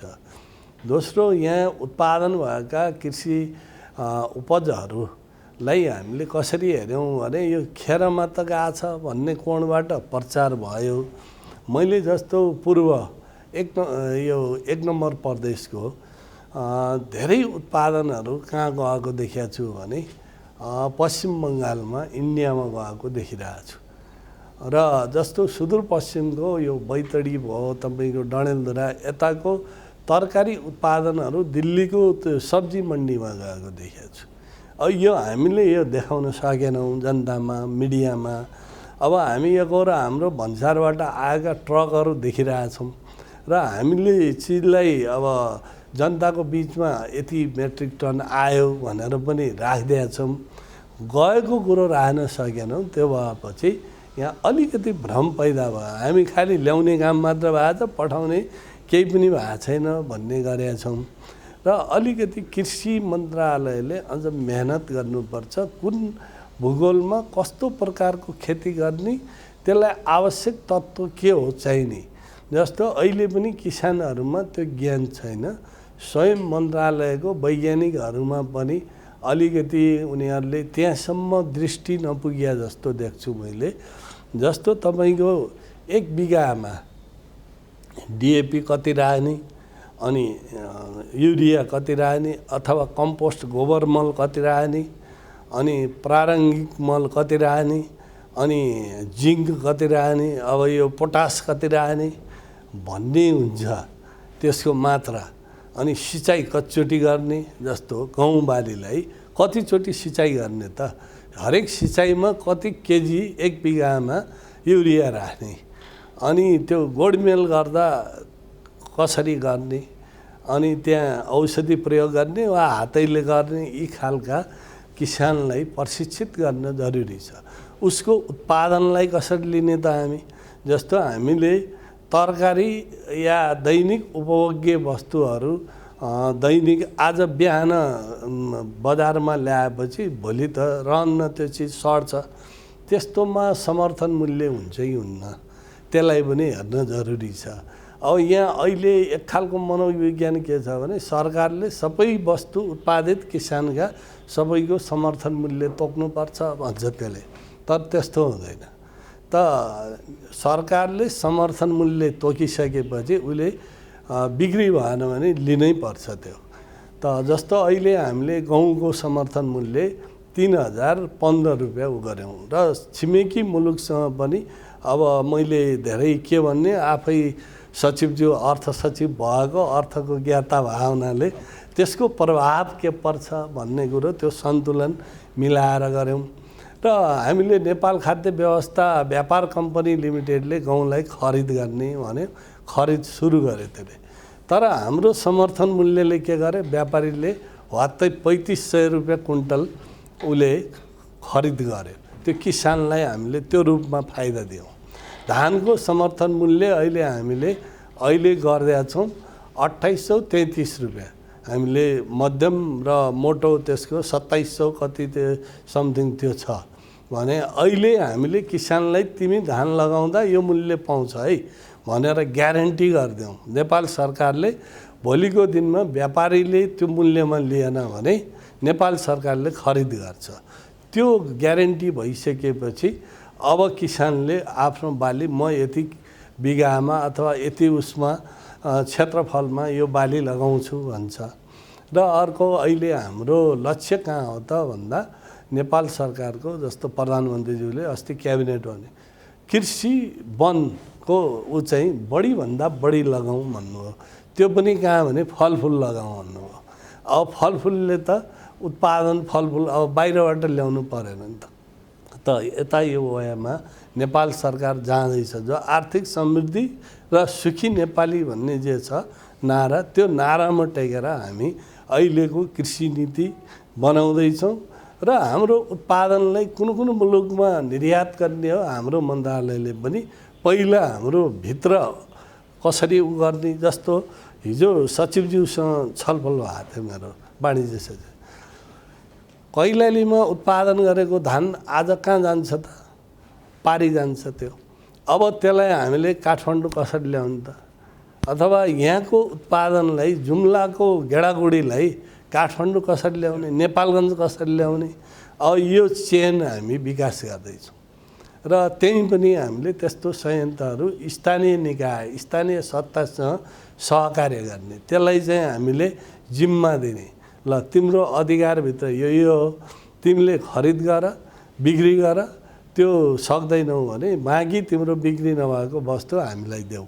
नेपाल खाद्य व्यापार व्यवस्था कम्पनीले लिन्छ, साल ट्रेडिङले लिन्छ, अर्को संस्थाहरू त्यस्ता हामी जोड दिन्छौँ। त्यो होमवर्क हुँदैछ। धन्यवाद। र अर्को श्रृङ्खला चाहिँ नि हामीले महानिर्देशक श्री नारायण प्रसाद ढकालज्यूसँग औषधि व्यवस्था विभागका महानिर्देशकसँग गरेका थियौँ। अर्को डाक्टर मनिता वैद्य महानिर्देशक खाद्य प्रविधि तथा गुण नियन्त्रण विभाग र श्री माधव तिमल सिन्हाज्यू उपभोक्ता अधिकार कर्मीसँग गरेको थियौँ। यो सेसनको कन्क्लुजन मान्यमाज्यू, मूलत यो छलफलमा हामीले के गऱ्यौँ भने अहिले उपभोक्ता संरक्षण ऐन बमोजिम 5-6 वर्षसम्म कैद गर्न सकिने। वाणिज्यको महानिर्देशकले मैले करिब यही बिचमा नै कोभिड-19 बेलामा 1 करोडभन्दा बढी दण्ड जरिवाना उठाएँ भन्नुभयो। यसै गरी खाद्य प्रविधि तथा गुणनियन्त्रण विभागबाट पनि थुप्रै मुद्दाहरू जिल्ला प्रशासन कार्यालयमा दर्ता भएको जानकारीमा आयो। औषधिमा पनि कुनै किसिमको गलत काम गरेमा 3 वर्षमा कारावास हुने सजायको व्यवस्था रहेछ। त्यो बमोजिम अगाडि बढेको कुरा आयो र मूल कुरो चाहिँ हामी कहाँनिर आएर यो छलफललाई केन्द्रित गऱ्यौँ भने खास गरी दुध, पानी अथवा खाने तेल, दाना, पाउरोटीमा जुन अनुज्ञा पत्र प्राप्त भएको छ त्यही अनुसार नै उत्पादन भएको छैन भन्ने कुराको पक्का कसरी गर्ने। र नेपालमा अहिले चाहिँ औषधिमा करिब 40% आत्मनिर्भर भएको, 60% आयात भएको पाइयो। हामी कहाँ गुर्जो, हर्रो, बर्रो, पिपला, यसै गरी बोजो, अमला जस्ता चाहिँ गुणस्तरीय चाहिँ कच्चा पदार्थ औषधिको रहँदै नेपाललाई एक प्रकारले जनसुरक्षित, असरयुक्त र गुणस्तरीय औषधि उत्पादनमा आत्मनिर्भर बनाउने नेपालको पहिलो रणनीति हुनुपर्छ भन्ने निष्कर्ष निस्क्यो। दोस्रोमा चाहिँ जति पनि खाद्य वस्तु छन् तिनको गुणस्तरीयता, मूल्य र उपलब्धता विश्व बजारसँग तुलना गरेर नेपालको प्याकेजिङ चाहिँ असल हुनु पर्यो भन्ने कुरा उठ्यो। तेस्रो चाहिँ नि औषधि उत्पादन गर्दा पनि विशेष गरी हामी कच्चा पदार्थको पनि आयातको लागि र औषधिको पनि लाइसेन्स औषधि व्यवस्था विभागबाटै गर्छौँ। यसर्थ यसको सन्तुलन चाहिँ औषधि व्यवस्था विभागले गर्नुपर्छ र औषधि पसलमा चाहिँ कम्तीमा एप्रोन लगाएको व्यक्तिले मात्रै, फार्मासिस्टले मात्रै बेचेको हुनुपर्छ। डेट एक्सपायरी औषधि छुट्टै राखेको हुनुपर्छ।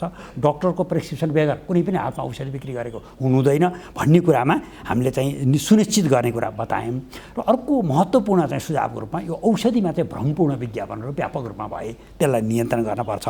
र मूल कुरो अहिले पनि मन्जुसँग कुरा उठ्यो, यो खाद्य स्वच्छताको निमित्त अहिले भन्सार नाकामा कुनै न कुनै किसिमले हामीले एउटा सानो भए पनि परीक्षणको ल्याब राखेका छौँ। 7वटा प्रदेशमा चाहिँ ठुल्ठुला ल्याब, काठमाडौँ सहरको ल्याबको व्यवस्था गर्नुपर्छ। र मुख्य कुरो यस्तो बेलामा चाहिँ नेपाललाई नै खास गरी खाद्यान्नको प्याकेजिङको उत्पादनमा पनि मुलुकलाई आत्मनिर्भर बनाउन कृषि उपजलाई कच्चा पदार्थको रूपमा प्रयोग गर्ने सरकारको ध्येय हुनुपर्छ भन्ने नै निष्कर्ष निस्क्यो। यसमा मान्य मन्जुको यो विषयमा कोरोना नलागेको भए हाम्रो यो व्यवस्थित ढङ्गले छलफल भइरहेको थियो र हामी अघि बढिरहेको थियौँ र यो सबै ठाउँमा क्वारेन्टाइन अब जो छ हाम्रो त्यो खालको सातै प्रदेशको नाकामा मुख्य नाकामा त्यो खालको ल्याबहरू हुनुपर्छ र त्यसलाई धेरै दिन त्यहाँ लट्काएर काठमाडौँ ल्याएर फेरि त्यो माल सामानहरू भित्र्याउँदा हाम्रो समय पनि खेर जान्छ, कस्ट पनि लगानी पनि बढ्छ। त्यसलाई कम गर्न त्यता जानुपर्छ। हाम्रो गुणस्तर जो छ नेपाल गुणस्तर नापतोल विभाग त्यसलाई पनि आवश्यक पर्ने प्रमोट के गर्नुपर्छ त्यहाँ पनि जानुपर्छ हामीले र हामी अन्तर्गत भएका सबै निकायहरूको अब अलिकति अप गर्नुपर्छ हरेक चिजको भनेर हामीले होमवर्क गरिरहेको थियौँ। दुर्भाग्य अब यो कोरोनाले त्यो ल्याइसकेपछि अलि आर्थिक सङ्कट हामीलाई पर्ने भयो, स्वाभाविकै हो। तैपनि यो विषयमा हामी गम्भीर भएर अघि बढ्नुपर्छ र गुणस्तरीय सामानहरू उपभोक्तासँग पुग्नुपर्छ र बाहिरबाट आउने कुरो जस्तो एकचोटि मिडियामा धेरै चर्चा आयो, यो विषादीयुक्त तरकारी भित्रियौ भनेर अब निकै चर्चा आएपछि त्यसलाई फेरि रोक्ने फेरि ल्याउने पनि भयो। त यो बाहिरबाट आउने विषादी मात्र होइन कि भित्र उत्पादित विषादीहरू पनि त्यो त मानवले खाने योग्य नहोला। त्यो हामीले बाहिर र भित्र दुवैलाई अनुगमन गर्नुपर्ने, परीक्षण गरेर उपभोक्तासम्म पुर्याउनु पर्ने राज्यकै जिम्मेवारी हो भन्ने लाग्छ। यो चाहिँ गर्नुपर्छ।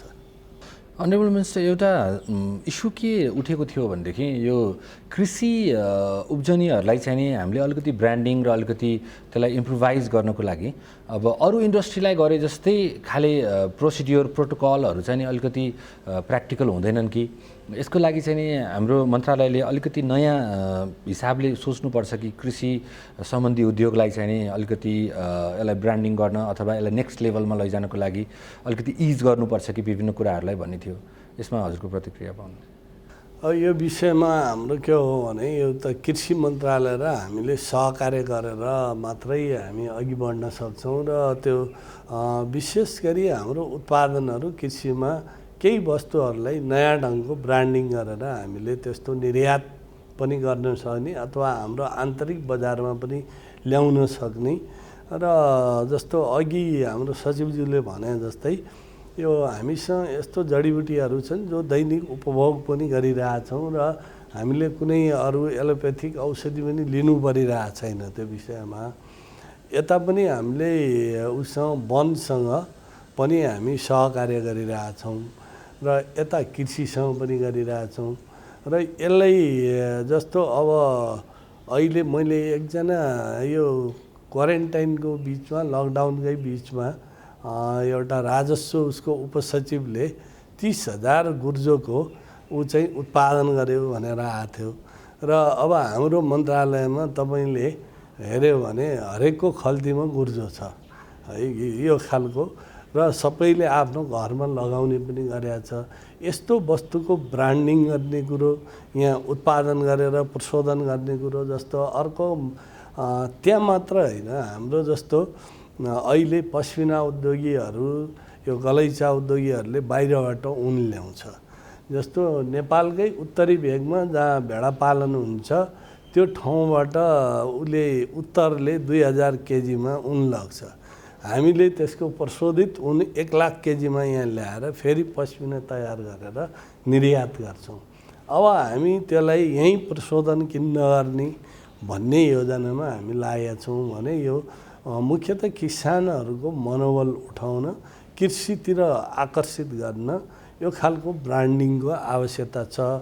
अर्को के पनि किसानहरूलाई प्रोत्साहित गरिरहेछौँ भने हामी यो खण्डीकरण होइन कि चक्लाबन्दीको उसमा जाने, ठुल्ठुला चक्लाहरूको गरेर सामूहिक खेती प्रणाली अथवा यो सहकारी खेती प्रणालीमा कसरी जान सकिन्छ भनेर यता पनि अभ्यास हामीले गरिरहेछौँ।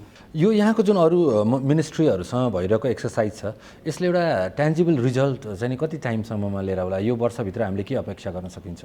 मलाई लाग्छ अहिले पनि धेरै रिजल्टहरू आछन् तत्काल पनि।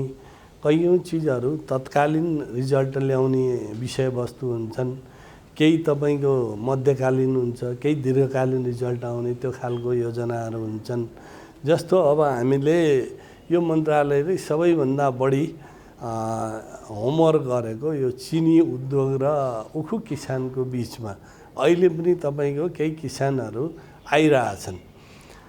हामीले बकाया पाएनौँ, हाम्रो मूल्य पाएनौँ भनेर अब अलिकति हाम्रो चाहिँ केही हामीले पहल गरेर किसानलाई मूल्य पनि दियौँ र चिनी उद्योग किन फस्टाउन सकेन, कहाँ हो कमजोरी भनेर हामीले अध्ययन पनि गऱ्यौँ र कृषि मन्त्रालयसँग सहकार्य पनि गऱ्यौँ हामीले।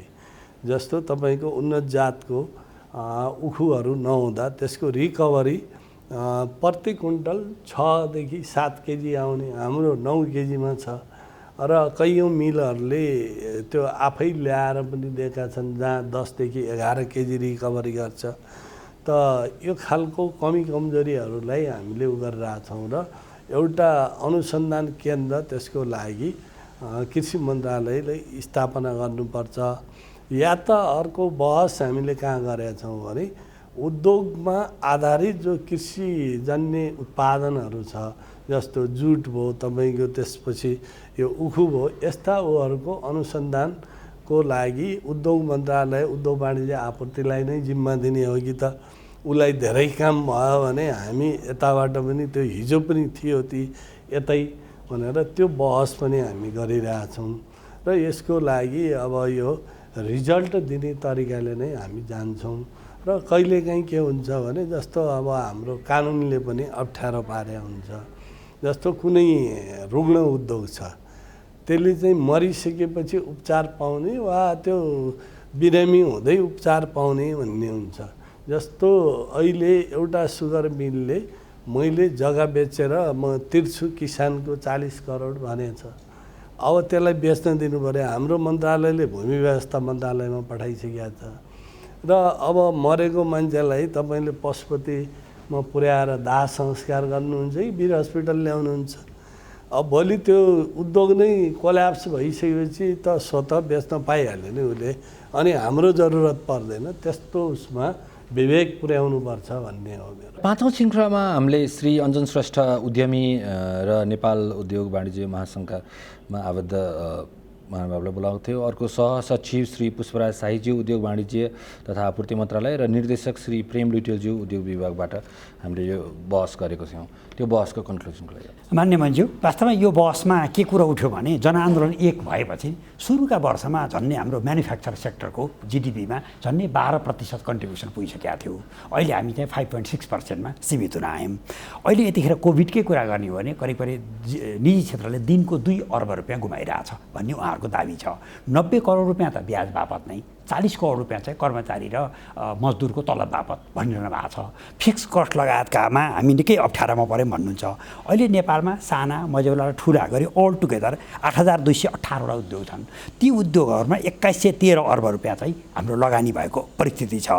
यस्तो अवस्थामा यसपल्ट नेपाल सरकारले अब हामी 77 जिल्लामा एक प्रकारले केही न केही अलिकति यो बिक्री सामानहरू बिक्री गरी नेपाली वस्तुहरूको केही कक्षहरू स्थापना गर्छौँ। 753वटामै सानो सानो भएमा औद्योगिक क्षेत्रमा जान्छौँ। खास गरी 7वटा प्रदेशमा चाहिँ केही न केही कुरा लगानी गर्छौँ औद्योगिक क्षेत्रमा भन्ने कुरो त कमिटमेन्ट आएको छ। यी सबै कुरामा छलफल गर्दा 7वटा चाहिँ निष्कर्ष के निस्क्यो भने पहिलो कुरो त मुलुकलाई औद्योगिकरण रूपान्तरमा लैजानै पर्छ। यसमा सरकारको लगानी हुनैपर्छ। आन्तरिक र बाह्य लगानीकर्तालाई हामीले औद्योगिक व्यवसाय ऐन 2075 दिएका छुट सुविधाहरू प्रयोग गर्न उत्प्रेरित गर्नुपर्छ भन्ने कुरा उठ्यो। दोस्रो चाहिँ नि खास गरी प्रदेशले यो औद्योगिक क्षेत्रको व्यवस्थापन गर्ने, विशेष आर्थिक क्षेत्रको व्यवस्थापन गर्ने र एक प्रकारले उनीहरूले प्रदर्शनी स्तरहरू औद्योगिक उत्पादनको चाहिँ जस्तो हामी प्रगति मैदान भन्छ भारतमा, त्यस्तो चिज चाहिँ 7वटा प्रदेशका राजधानीमा हुनुपर्छ भन्ने चाहिँ सुझाव निस्क्यो। तेस्रो चिज भनेको चाहिँ 2 दर्जन हामी चाहिँ औद्योगिक वस्तुमा आत्मनिर्भर हुन्छौँ भनेका छौँ। यसको निमित्त उद्योगहरू अहिले मोटामोटी 50% क्यापासिटी मात्रै चलेका छन्। तिनीलाई फुल क्यापासिटीमा चलाउनु निमित्त पहिला पो लोड सेडिङको समस्या थियो, केही आन्तरिक द्वन्द्वको अवस्था थियो, मजदुरहरूको बिचमा केही कन्फ्लिक्टको अवस्था थियो। अहिले त्यो केही पनि अवस्था छैन, अहिले चाहिँ उपयुक्त अवस्था छ भन्ने कुरा उठ्यो। र अन्त्यमा चाहिँ खास गरी हाम्रो लगानी सम्मेलन चाहिँ प्रत्येक 5 वर्षमा एकपटक विदेशीलाई नि बोलाएर गर्नैपर्छ। हाम्रो ब्रान्डिङमा, पेटेन्ट्समा, ट्रेडमार्कमा हामी अलिकति बलियो भएर जानुपर्छ। र विशेष गरी चाहिँ अहिले हामीले झन्नै यो 25 लाख रुपियाँसम्मको चाहिँ नेपाली वस्तु भए सोझै बजारबाट खरिद गर्नु, नेपाली वस्तु 15% महँगो भए पनि खरिद गर्नु भनिएका छौँ।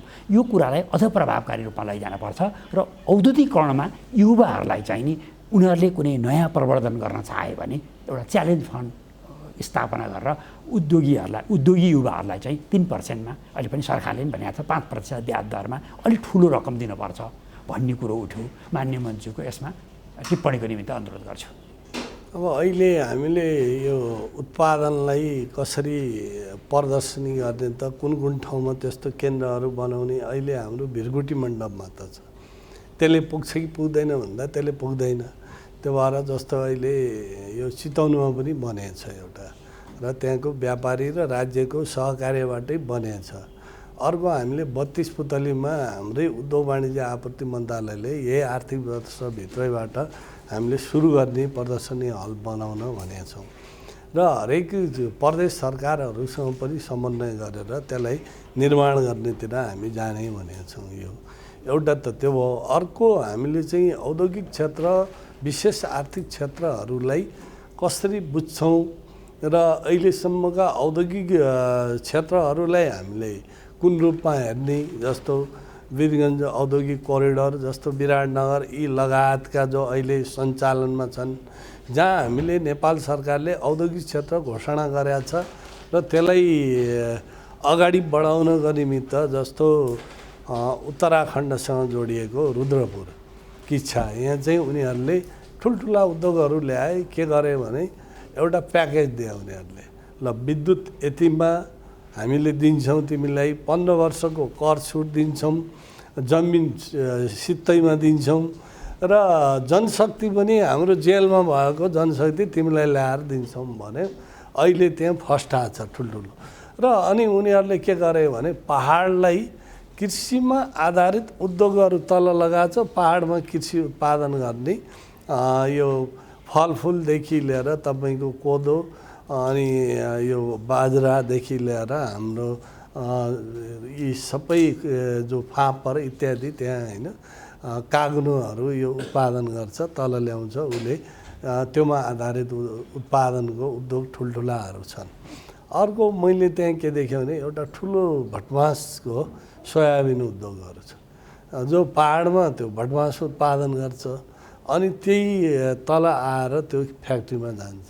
त्यो भएर हामीले कैयौँ हाम्रा अहिले विशेष गरी घोषणा भएको दमक औद्योगिक क्षेत्र अनि हाम्रै यता हेडौडामा छ, त्यसपछि शक्तिखोर भयो, अनि उता हाम्रो बाँगेमा, अनि कैलाली, कञ्चनपुर लगायत हामीले जो नयाँ औद्योगिक क्षेत्रको रूपमा घोषणा गरेका छौँ, यिनीलाई हामी के प्याकेज दिने त। अब त्यत्तिकै जस्तो यो हेडौडामा औद्योगिक क्षेत्रमा काम गरिरह व्यवसायी उद्योगी अब दैजी कञ्चनपुरको औद्योगिक क्षेत्रमा जान्छ कि जान्न भन्दा त्यो जाँदैन। त्यसलाई हामीले के दिन सक्छौँ त? बिजुलीमा के सहुलियत हो, जमिन हामीले कुन शर्तमा दिने, पानी कुन शर्तमा दिने, हरेक सुविधाहरू त्यसलाई के दिन्छौँ ट्याक्समा, त्यो हामी म यहाँ आइसकेपछि हाम्रो मन्त्रालयको टिमले होमवर्क गरिरहेछ। त्यो ऊर्जासँग पनि हामी समन्वय गर्छौँ, अर्थसँग पनि समन्वय गरेर एउटा प्याकेज दिन्छौँ। अर्को एउटा फेसन जस्तो भएको छ, जहाँ पनि औद्योगिक क्षेत्र चाहियो भनेको छ। अब हामीले के भन्यौँ भने औद्योगिक ग्राम त्यो लघु उद्यम नै त्यसको जग हो भनेर हामीले समाजवादको अथवा औद्योगिकरण मुलुकलाई लैजान त्यो हो भन्ने मूल्य मान्यतासहित अहिले हामीले लगभग यो आर्थिक वर्षमा 70वटा हामी दिने भनेको थियौँ। कोभिडको उसले गर्दा हामी त्यो लक्ष्य प्राप्त गर्न सकेनौँ, सायद 46सम्म हामी गरेका छौँ। त त्यो 46सम्म गएको छ। अब हामीले 130 औद्योगिक ग्राम हामीले नगरपालिका र गाउँपालिकालाई दिने भनेका छौँ। त त्यो जहाँ स्थानीय उत्पादन छ अथवा हाम्रो स्थानीय स्रोत साधनबाट लघु उद्यमबाट गर्ने र त्यसको बिक्री वितरण बजारको व्यवस्थापन राज्यले गरिदिने भनेको छौँ। त्यो उद्योगको आधार हो भन्ने लाग्छ। अर्को सेज भनेर अब यो हामीले सबैतिर यस्तो छ कि पोलिटिकल उसमा अब निर्वाचनमा गइसकेपछि म यो गर्छु भन्छौँ हामी। अनि यो विशेष आर्थिक क्षेत्र 19वटा जति हामीले माग गरेका छौँ। अब त्यो आवश्यक हो कि होइन हाम्रो मन्त्रालयले गृह कार्य गरिरहेछ। कति हो नेपालमा आवश्यक? अन्य मुलुक ठुल्ठुला मुलुकहरू विकास उन्मुख मुलुकहरूमा त्यो छैन। तर हामी सानो मुलुक, तर यति डिमान्ड भयो कि यो अब धान्नै नसकिने होला। राज्यको जुन स्रोत साधन त्यहाँ कति खर्च गर्ने, त्यसले परिणाम दिन्छ कि दिन्न भन्ने कोणबाट पनि हामी अध्ययन गर्छौँ र आवश्यक पर्दा हामी कति हो 6-7मा झार्छौँ त्यो सेजलाई। र जो बनिसकेका छ जस्तो भैरवा सिमरा, यसलाई तुरुन्तै हामी कार्यान्वयनमा लैजानुपर्छ र हामीले त्यो लगानीकर्ताहरूलाई आकर्षण गर्न के दिनुपर्छ त्यो प्याकेज दिने भनेका छौँ। औद्योगिकरण गर्नको लागि पहिलो त हामी प्रोत्साहित कहाँ गर्छौँ भने नेपालकै कच्चा पदार्थमा आधारित उद्योगमा लगानीलाई आकर्षित गर्ने कुरो हो। दोस्रो, अब फेरि बजार हाम्रो ठुलो बजार दुईतिर छ। त्यो बजारलाई हामी कसरी लिने र लगानीकर्तालाई त्यो बजार देखाएर हामीले सस्तो श्रमलाई हामी देखाएर यहाँ लगानी गर्न प्रोत्साहित गर्छौँ। त्यसलाई पनि अहिलेको जो हाम्रो लगानी बोर्डको नीति नियमहरू छ अथवा हाम्रो लगानी ऐन छ, त्यहाँ केही सच्याउनुपर्छ, संशोधन गर्नुपर्छ भने पनि त्यहाँ हामी जान्छौँ। त्यो भएर समग्रमा हामीले औद्योगिकरण गर्न के स्टेपहरू चाल्नुपर्छ त्यो गर्नेतिरै हामी छौँ। यो लगानीमा चाहिँ नि एक दुईवटा इस्युजहरू उठेका थिए, जस्तै हामीले किन विदेशी लगानीहरू अट्र्याक्ट गर्न सकेनौँ, अथवा हामी कहाँ जसले एफडिआईको कमिटमेन्ट गर्छन् त्यो फर्स्ट रेमिटेन्स पछिको सेकेन्ड रेमिटेन्समा चाहिँ किन कमिटमेन्ट अनुसारको फुलफिल हुन सकेन भन्ने कुरामा हामीले अलिकति एनालिसिस गरेको थियौँ। त्यसमा के देखियो भने सुरुमा चाहिँ नि यहाँनिर जो पनि लगानीकर्ताहरू आउँछन् एउटा एक्साइटमेन्टमा आउँछन् र केही कुराले चाहिँ नि उनीहरूलाई सेटब्याक गराउँछ। यहाँको अहिलेसम्मको एनालिसिसमा हामी कहाँ जुन विदेशी लगानीकर्ताहरू छन् विशेष गरी एफडिआईमा उनीहरू कमिटमेन्ट अनुसारको इन्भेस्टमेन्ट किन हुन सकेका छैन, हामी कता चुकेका छौँ र ग्लोबली हामी कम्पिटिटिभ हुन नसकेको हो कि, यसमा यहाँको एनालिसिस के छ? अब कयौँ त हाम्रो कार्यशैलीको कारणले हो भन्ने लाग्छ मलाई मुख्यतः। अब हाम्रो ऐनहरू अहिलेको आवश्यकतामै छन् र त्यहाँ परिमार्जन गर्नुपर्छ, संशोधन गर्नुपर्छ भने त्यसलाई पनि गर्नुपर्छ। र दोस्रो हाम्रो कार्यशैली के हो भने ढिलासुस्ती। उसले के खोज्छ भने आज उसले आवेदन दियो भने 1 हप्तामा रिजल्ट खोज्छ र अर्को उनीहरूले पनि नेपाललाई यो उपयोग गर्न सकिन्छ कि भन्ने त्यो बेसबाट आइरहेछ क्या। ऊ चाहिँ फेरि म यहाँ लगानी गर्छु यहाँबाट फाइदा हुन्छ भन्ने एउटा भित्र आत्मविश्वाससहित आउने एउटा हुन्छ, यहाँ गरेर हेरौँ भन्ने बाट आयो भने त्यसले पनि लगानी यहाँ ल्याउन सक्दैन। हामीले अहिले त्यसलाई त्यो खालको सुविधा दिनुपर्छ भनेर एकल बिन्दु केन्द्र पनि राख्यौँ। सबै चिज एकै ठाउँमा सुविधा होस् भनेर त्यो काममा पनि गइसक्यो। तर त्यसका अझै केही समस्याहरू छन्, हामीले त्यसलाई पूर्ति गर्नेतिर गइरहेछौँ। र यो मुख्यतः अब हामीले हाम्रो कार्यशैलीहरूलाई सुधारेर त्यसलाई आकर्षित गर्नुपर्छ र उनीहरूका कमी कमजोरी पनि हामीले तिम्रो यो हो भनेर देखाउन सक्नुपर्छ। हाम्रो नेपाली कल्चर के छ भने अब विदेशी देखेपछि अलिकति जी हजुरी गर्ने भइहाल्छ भन्ने। अर्को एउटा मैले के देखिरहेको छु भने 10 थरीले मैले ल्याएको छु, अब राजनीतिक कार्यकर्ता नेता पनि बोकेर ल्याउँछ हेर्नुहोस्, अनि व्यवसायी पनि मैले ल्याएको छु भन्छ। अनि त्यो भएपछि कहीँ न कहीँ त्यो तालमेलै मिल्दैन, अलि हुडलिया जस्तो भइरहेछ क्या। त्यसलाई चाहिँ हामीले के हो भने त्यसलाई हल के हुनसक्छ अथवा यो हाम्रो मन्त्रालयले के पहल गर्ने? अब हाम्रो मन्त्रालयले एकल सेवा केन्द्र त्यहाँ गरेको छ, बिन्दु केन्द्र त्यो त्रिपुरेश्वरमा सबैलाई संयन्त्रहरू त्यहीँ राखिदिएको छ। र हामीले अहिले पनि हाम्रो यो मन्त्रालयको छलफल कहाँ छ त भन्दा लगानीकर्ताहरूलाई के हो दिन सक्ने, उसले ल्याइसकेपछि उसले कति लग्न पाउने, के गर्ने, ऐनमा कहाँ हो, हामी नियमावलीमा के सच्याउनु पर्छ भनेर यही छलफल छ र केही हामी त्यो अब चाहिँ छिट्टै हामीले त्यो बाटो प्रशस्त गर्छौँ। मन्त्रीजी, अर्को एउटा चाहिँ नि युवाहरू पनि लगानीमा उत्साहित छन्। अहिले स्टार्टअपहरू धेरै ठाउँ ठाउँमा कलेजहरूमा र अनेक युनिभर्सिटीहरूमा उत्पादन हुँदैछ। ती जमातलाई को इन्भेस्टमेन्टलाई एड्रेस गर्नलाई चाहिँ नि हामीसँग क्रिएटिभिटीलाई अथवा सृजनशीलतालाई चाहिँ नि हाम्रो मिनिस्ट्रीले सेफ साइज गरिदिने, सेक्युर गरिदिने वातावरण नभएको र एकदम भन्नुपर्दाखेरि हामी कहाँ पेटेन्ट, जस्तै विदेशमा कुनै एउटा गाडीमा समेत 50-60वटा पेटेन्ट हुन्छ भने हामी कहाँ दर्ता भएका पेटेन्टहरू नै असाध्यै चाहिँ नि कम भनेको के त हामी सृजनामा गरिब नै हो त, अथवा त्यो सृजनाले चाहिँ एउटा सेप पाउन नसकेको हो कि? यो मन्त्रालयले यसलाई कतिको प्रायोरिटाइज गर्छ? किनभने अबका युवा केही घराना बाहेकका अब जुन नवयुवाहरू आउँदैछन् उनीहरू लगानी गर्न पनि उत्साहित छन्, तर उनीहरूको क्रिएटिभिटी आज कपी हुन्छ, उनीहरू निरुत्साहित भएर भोलिपल्ट चाहिँ नि रोडमा आउनुपर्ने अवस्था हुन्छ भन्नेमा हाम्रो मन्त्रालयले यो नयाँ जेनेरेट भइरहेको उद्यमीहरूलाई कसरी एड्रेस गर्छ? अब यहाँ युवाहरू एकछिन उत्साहित हुन्छ, जीवनमा के हुन्छ भने धेरै अघि बढ्न कठिनाइहरू आउँछन्। त्यो कठिनाइ अघि देख्न साथ ऊ चाहिँ हतोत्साही भइहाल्छ र भाग्छ। त उसले एउटा दृढ मनोविज्ञानसहित अगाडि आउनुपर्ने देख्छु मैले। त एकछिन ऊ उत्साहित भएर आफ्नो ठाउँमा केही गरे जस्तो गर्छ, त्यसले पुग्दैन। अब जस्तो हामीलाई लिनुहोस्, पोलिटिसियनहरूलाई यहाँ आउनु त धेरै वर्ष खर्चिनु पर्यो, सङ्घर्ष गर्नु पर्यो। अहिले पनि हामी सङ्घर्ष गरिरहेछौँ। कुनै पनि उद्यमी तपाईँ आफै स्वयंलाई हेर्नुहोस्, तपाईँले धेरै ठुलो सङ्घर्ष गरेर यहाँ पुग्नु भएको छ। जस्तो अस्ति हामी कहाँ एउटा युवाहरूको टिम आएको थियो, भेन्टिलेटर यो बनाउँछौँ भनेर उनीहरूले यहीँ देखायो।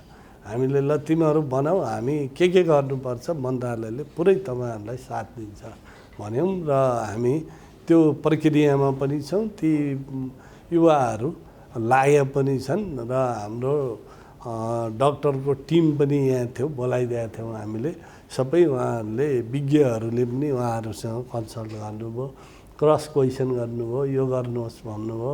त हाम्रो मन्त्रालयले त्यो काममा हामीले पुरै प्रोत्साहित गर्ने कुरोमा कहीँ पछि परेको छैन, पर्दैन। युवाहरूको त्यो सङ्घर्षलाई चाहिँ नि जति पोसिबल छ त्यो सङ्घर्षको समयलाई कम गराउन र युवाहरूलाई एउटा अभिभावकत्व, गार्जियनसिप, मेन्टरसिप गर्नको लागि हाम्रो मन्त्रालयसँग के कस्ता कार्यक्रमहरू छन्? अब हामीले युवा उद्यमशील कार्यक्रम भनेर अहिले प्रशिक्षित गर्ने भनेका छौँ र अझ उद्यमी गर्नेहरूलाई पनि म्यानेजमेन्ट कसरी गर्ने, के गर्ने, एउटा त हामीले दक्ष जनशक्ति कसरी उत्पादन गर्ने भन्ने कार्यक्रम, नीति कार्यक्रममै हाम्रो छ। त्यसलाई हामी कार्यान्वयनमा लैजाने भनेका छौँ र हामीले विभिन्न उद्योगहरूलाई केही जनशक्ति त्यहाँ तिमीहरू गर, मन्त्रालयले उसलाई आधा तलब दिन्छ, आधा तिमी देऊ भनेर त्यो कार्यक्रम पनि हामीले राखेका छौँ। जस्तो कसैले उद्योग गर्न खोज्यो भने हामीले उसलाई चाहिँ सम्बन्धित बैंक कहाँबाट उसले लोन लिने हो, के हो, त्यो पनि हामीले बाटो प्रशस्त गरिदिने, त्यो बैंकसँग समन्वय गरिदिने काम गर्छौँ। दोस्रो, उसलाई चाहिँ यो व्यवसाय कसरी गर्ने भन्ने कुरो पनि अलि तपाईँहरू जस्तो अहिले लामो समय अनुभव गरेका सफल व्यवसायीहरूबाट र त्यस्तै विज्ञहरूबाट प्रशिक्षित पनि गराउने हाम्रो कार्यक्रम छ। त्यो भएर यसमा हामी अब छिट्टै यही आर्थिक वर्षभित्र अब श्रावणदेखि नै हाम्रो काम सुरु हुन्छ। यो एउटा युवाको सानो कथा छ। हालसालै एउटा इन्टरेक्सनमा भेट हुँदाखेरि चाहिँ नि उद्योग सचिवको तर्फबाट एक दुईवटा नयाँ उद्यमीहरूलाई चाहिँ नि फोन गएको रहेछ। त्यो फोन चाहिँ नि एउटा ठुलो प्राइजको रूपमा उनीहरूले लिएको रहेछन्। अब हाम्रो मिनिस्ट्रीबाट मन्त्रीज्यूको यो युवा उद्यमीहरूलाई चाहिँ नि फोन जान कहिले सुरु हुन्छ होला? होइन, यो त आवश्यक पर्दा जहिले पनि मैले त गरेकै छु है। यही तपाईँकै कार्यक्रम मार्फत पनि युवाहरू आए हुन्छ, भेटे हुन्छ, उहाँहरूको योजना के हो र हाम्रो उद्योग सचिव, वाणिज्य सचिव सबै एकदमै त्यो विषयमा पोख्दै हुनुहुन्छ, लामो अनुभव छ। अब मैले त भन्नुपर्दा म चाहिँ राजनीति गर्ने मान्छे, सबै चिजमा विज्ञ, मेरो विज्ञता पनि होइन। फेरि मैले त्यो अरू जस्तो म सबै जानेको छु भन्ने कुरो होइन। म विशुद्ध कृषि पेसाबाट, त्यो पृष्ठभूमिबाट आएको मान्छे। अब कृषिबाट धान कसरी लाउने भनेर सोध्यो भने म भन्न सक्छु है। अनि गहुँ लगाउँदा के गर्नुपर्छ भन्यो भने भन्न सक्छु। त यहाँ यो व्यापारदेखि वाणिज्य इत्यादि उद्योगहरूका विभिन्न समस्याहरू के हुन् भन्ने कुरो, अर्थनीति के हो, नेपालले कस्तो अर्थनीति लिनुपर्छ, अहिलेको कोभिडको बेला जो हामीलाई सङ्कट छ त्यसमा हाम्रो अबको अर्थनीति कस्तो अपनाउनु पर्छ भन्ने कुरोमा त यो ठ्याक्कै लाइन गयो। तपाईँले यसरी बुझ्नुहोस्, यहाँबाट बुझिन्छ। उहाँहरू हाम्रो सचिवहरू त्यसमा निकै अनुभव विज्ञ नै हुनुहुन्छ। अब हाम्रो वाणिज्य सचिव त अब डक्टर अर्थमै गरे हुनाले यहाँ यो मन्त्रालयबाट त्यो विषयमा केही समस्या छ जस्तो लाग्दैन। त्यो भएर हामी पुरै अहिले गतिमा छौँ भन्ने लाग्छ। क्या समस्या होइन कि यहाँहरूले गर्नुभएको सानो इनिसिएटिभले पनि युवाहरूलाई ठुलो ऊर्जा प्रदान गर्दो रहेछ भन्ने मैले हाइलाइट गर्छु। हामी त्यो गर्छौँ। एउटा हामीले अहिले यो हामी फ्रग जम्प भन्छ नि, त्यो फ्रग जम्पमै जान खोजिरहेछ यो मन्त्रालयले र हामी युवालाई त्यसरी नै अघि बढाउँछौँ, लग्छौँ। हाम्रो अधिकार क्षेत्रभित्र भएका उहरू हामी त्यसरी दिन्छौँ र हामीले कहीँ समन्वय गरिदिनुपर्छ अन्य मन्त्रालयसँग भने हामीले त्यो समन्वय पनि गरिदिन्छौँ। बिना हिचकिचाहट हाम्रो मन्त्रालयमा त्यस्ता युवा उद्यमीहरू, वैज्ञानिकहरू सबै आए हुन्छ। र छैठौँ श्रृङ्खला हामीले प्रोफेसर डाक्टर पुष्कर बज्राचार्य अर्थशास्त्री र श्री हजुर विष्ट उद्यमी र सचिव श्री चन्द्र घिमिरेज्यू उद्योग वाणिज्य तथा आपूर्ति मन्त्रालयसँग गरेको थियौँ। यो बहसको आउटकमको बारेमा भनिदिनु अनुरोध। मान्य मन्ज्यू, हामीले के विषयमा छलफल गऱ्यौँ भने मुलुकमा औद्योगिक नीति छ, औद्योगिक व्यवसाय ऐन 2075 यसपाले नयाँ लगानीकर्ताहरूलाई एउटा ठुलो सन्देश दिएको छ। हामीले सेफगार्डको रूपमा उद्योगको सेफगार्डको निमित्त काउन्टर भेलिङ होस् अथवा एन्टी डम्पिङ होस्, यो हामी लाउन सक्छौँ। हाम्रो बजेट वक्तव्यमा प्रष्ट भनिएको छ, कसैले 100जना उद्योगीले रोजगारी दिन्छ भने हामी 1 सडक, 2 खानेपानी, 3 बिजुली बत्तीको लाइन पठाइदिन्छौँ। अर्को कसैले त्यसमा अर्को म 500जना रोजगारी दिन्छु भने पनि एउटा प्रहरी चौकी, एउटा स्वास्थ्य चौकी पनि थपिदिन्छ भनेका छौँ। हामीसँग चाहिँ एक प्रकारले लगानी बोर्ड छ, गैर आवासीय नेपालीहरूले ठुलो लगानी गरिरहनु भएको छ। यी विषयमा हामीले व्यापक छलफल गऱ्यौँ र अन्त्यमा हाम्रो सुझाव के रह्यो भने, 1, औद्योगिक व्यवसाय ऐन 2075ले त्यस्तो राम्रो कुरा भनेको छ, तर आयकर ऐनले फेरि त्यो सुविधालाई केही खुम्चाइदिएको छ। यसले मन अलिक फराकिलो बनाउन सकेन। यी दुईवटा ऐनको बिचमा कसरी तालमेल गर्ने होला भन्ने एउटा चिज निस्क्यो। दोस्रो चाहिँ हाम्रो गलैँचा, गार्मेन्ट, पस्मिना, हस्तकला, सिमेन्ट, चिनी, डन्डीमा हामी आत्मनिर्भर भइसक्यौँ। यसले मुलुकको पहिचान बनाएको छ। यसलाई हामी दिगो रूपमा मुलुकको पहिचानको रूपमा राखिरहन सक्छौँ कि सक्दैनौँ त भन्ने सुझाव निस्क्यो। तेस्रो चिज भनेको चाहिँ कच्चा पदार्थमा अहिले पनि उद्यमीहरूले 1% भन्सार दरमा छोडिदिनुहोस् न भनेर अझै पनि भनिरहनु पर्ने। त्यसमा होइन, यो चाहिँ बहुप्रयोगमा जान्छ, मल्टिपल युज भएको हुनाले यो कच्चा पदार्थै भनेर ग्यारेन्टी गर्न नसकिने भएर भन्सार दर अझै पनि माथि हुने र 5% मात्रै कुसन अथवा प्रोटेक्सन रहने अवस्था छ। अर्को चाहिँ हामीले यो बजारलाई कसरी सुनिश्चित गर्ने होला, विशेष गरी खानीजन्य उत्पादनहरू, नेपालकै इन्डिजिनस प्रडक्टहरू जुन नेपालीलाई चिनाउने उत्पादन छ, त्यो त वास्तव त्यसको उत्पादनलाई त हामीले बढाउनै पर्थ्यो। र यस्तो चाहिँ नि खास गरी कोभिड-19 को यस्तो असजिलो बेलामा अब म्यानुफ्याक्चरिङ चिज त निकै तल परेको छ। यो बेलामा त उनीहरूलाई त वर्किङ क्यापिटलै छैन, भएका पहिलाको कच्चा पदार्थ पनि बिग्रिए अथवा उत्पादन भएको सामान पनि बजार जान नसकेर डेट एक्सपायरीको कारणले बिग्रिया छन्। यस्तो अवस्थामा जसरी पनि नेपालको उद्योग धन्दालाई बरकरार राख्नुपर्छ है भन्ने सुझाव प्राप्त भएको छ। यसो मान्य मान्छेको प्रतिक्रिया आइरहेको छ। अब अहिले यो सङ्कट आछ, अब हामीले हिजो सङ्कट नआउँदा जसरी सोचेका थियौँ यसले अलिकति हामीलाई कहीँ बाधा अवरोध हो कि भन्ने अब समस्या त छ। जस्तो तपाईँले भने जस्तै अब केही चिजहरू हाम्रो औद्योगिक नीति राम्रो छ, अनि हाम्रो यता कर नीतिले अलिकति जगड्या हो कि त्यसले र त्यसलाई अघि बढ्न नदिया हो कि भन्ने उसमा हामीले धेरै विषयहरू वस्तुहरूको जहाँ भन्सार दर अब समान छ। जस्तो अहिले मेरो अस्ति अर्थमन्त्रीज्यूसँग पनि भएको थियो। अब हामीले मैदामा पनि 9% तयारी मैदा, अनि गहुँमा पनि 9% राखेपछि गहुँ आयात गर्दा अब त्यसले यहाँ ल्याएर हाम्रो मिलले कुन रेटमा बेच्ने भन्दा यो मिलेन भनेपछि योभन्दा पहिला पनि नमिलेका कुराहरू हामीले एउटा लिस्ट दिएका छौँ त्यहाँ। र अहिले पनि हामी के गरिरहेछौँ भने जहाँ जहाँ यो समान छ अथवा अन्तर छ, कच्चा पदार्थलाई बढी भन्सार दर अनि तयारीको कम हुँदाखेरि त्यसले हाम्रा उद्योगहरूलाई अघि बढ्न दिँदैन र अनि त्यसलाई चाहिँ हामीले अलिकति त्यो हिजो जुन त्यसलाई उल्ट्याइदिनुपर्छ क्या अब भनेका छौँ र अर्थ मन्त्रालयले पोजिटिभली ल्याएको छ त्यसलाई हामी समाधान गर्छौँ भन्ने हो।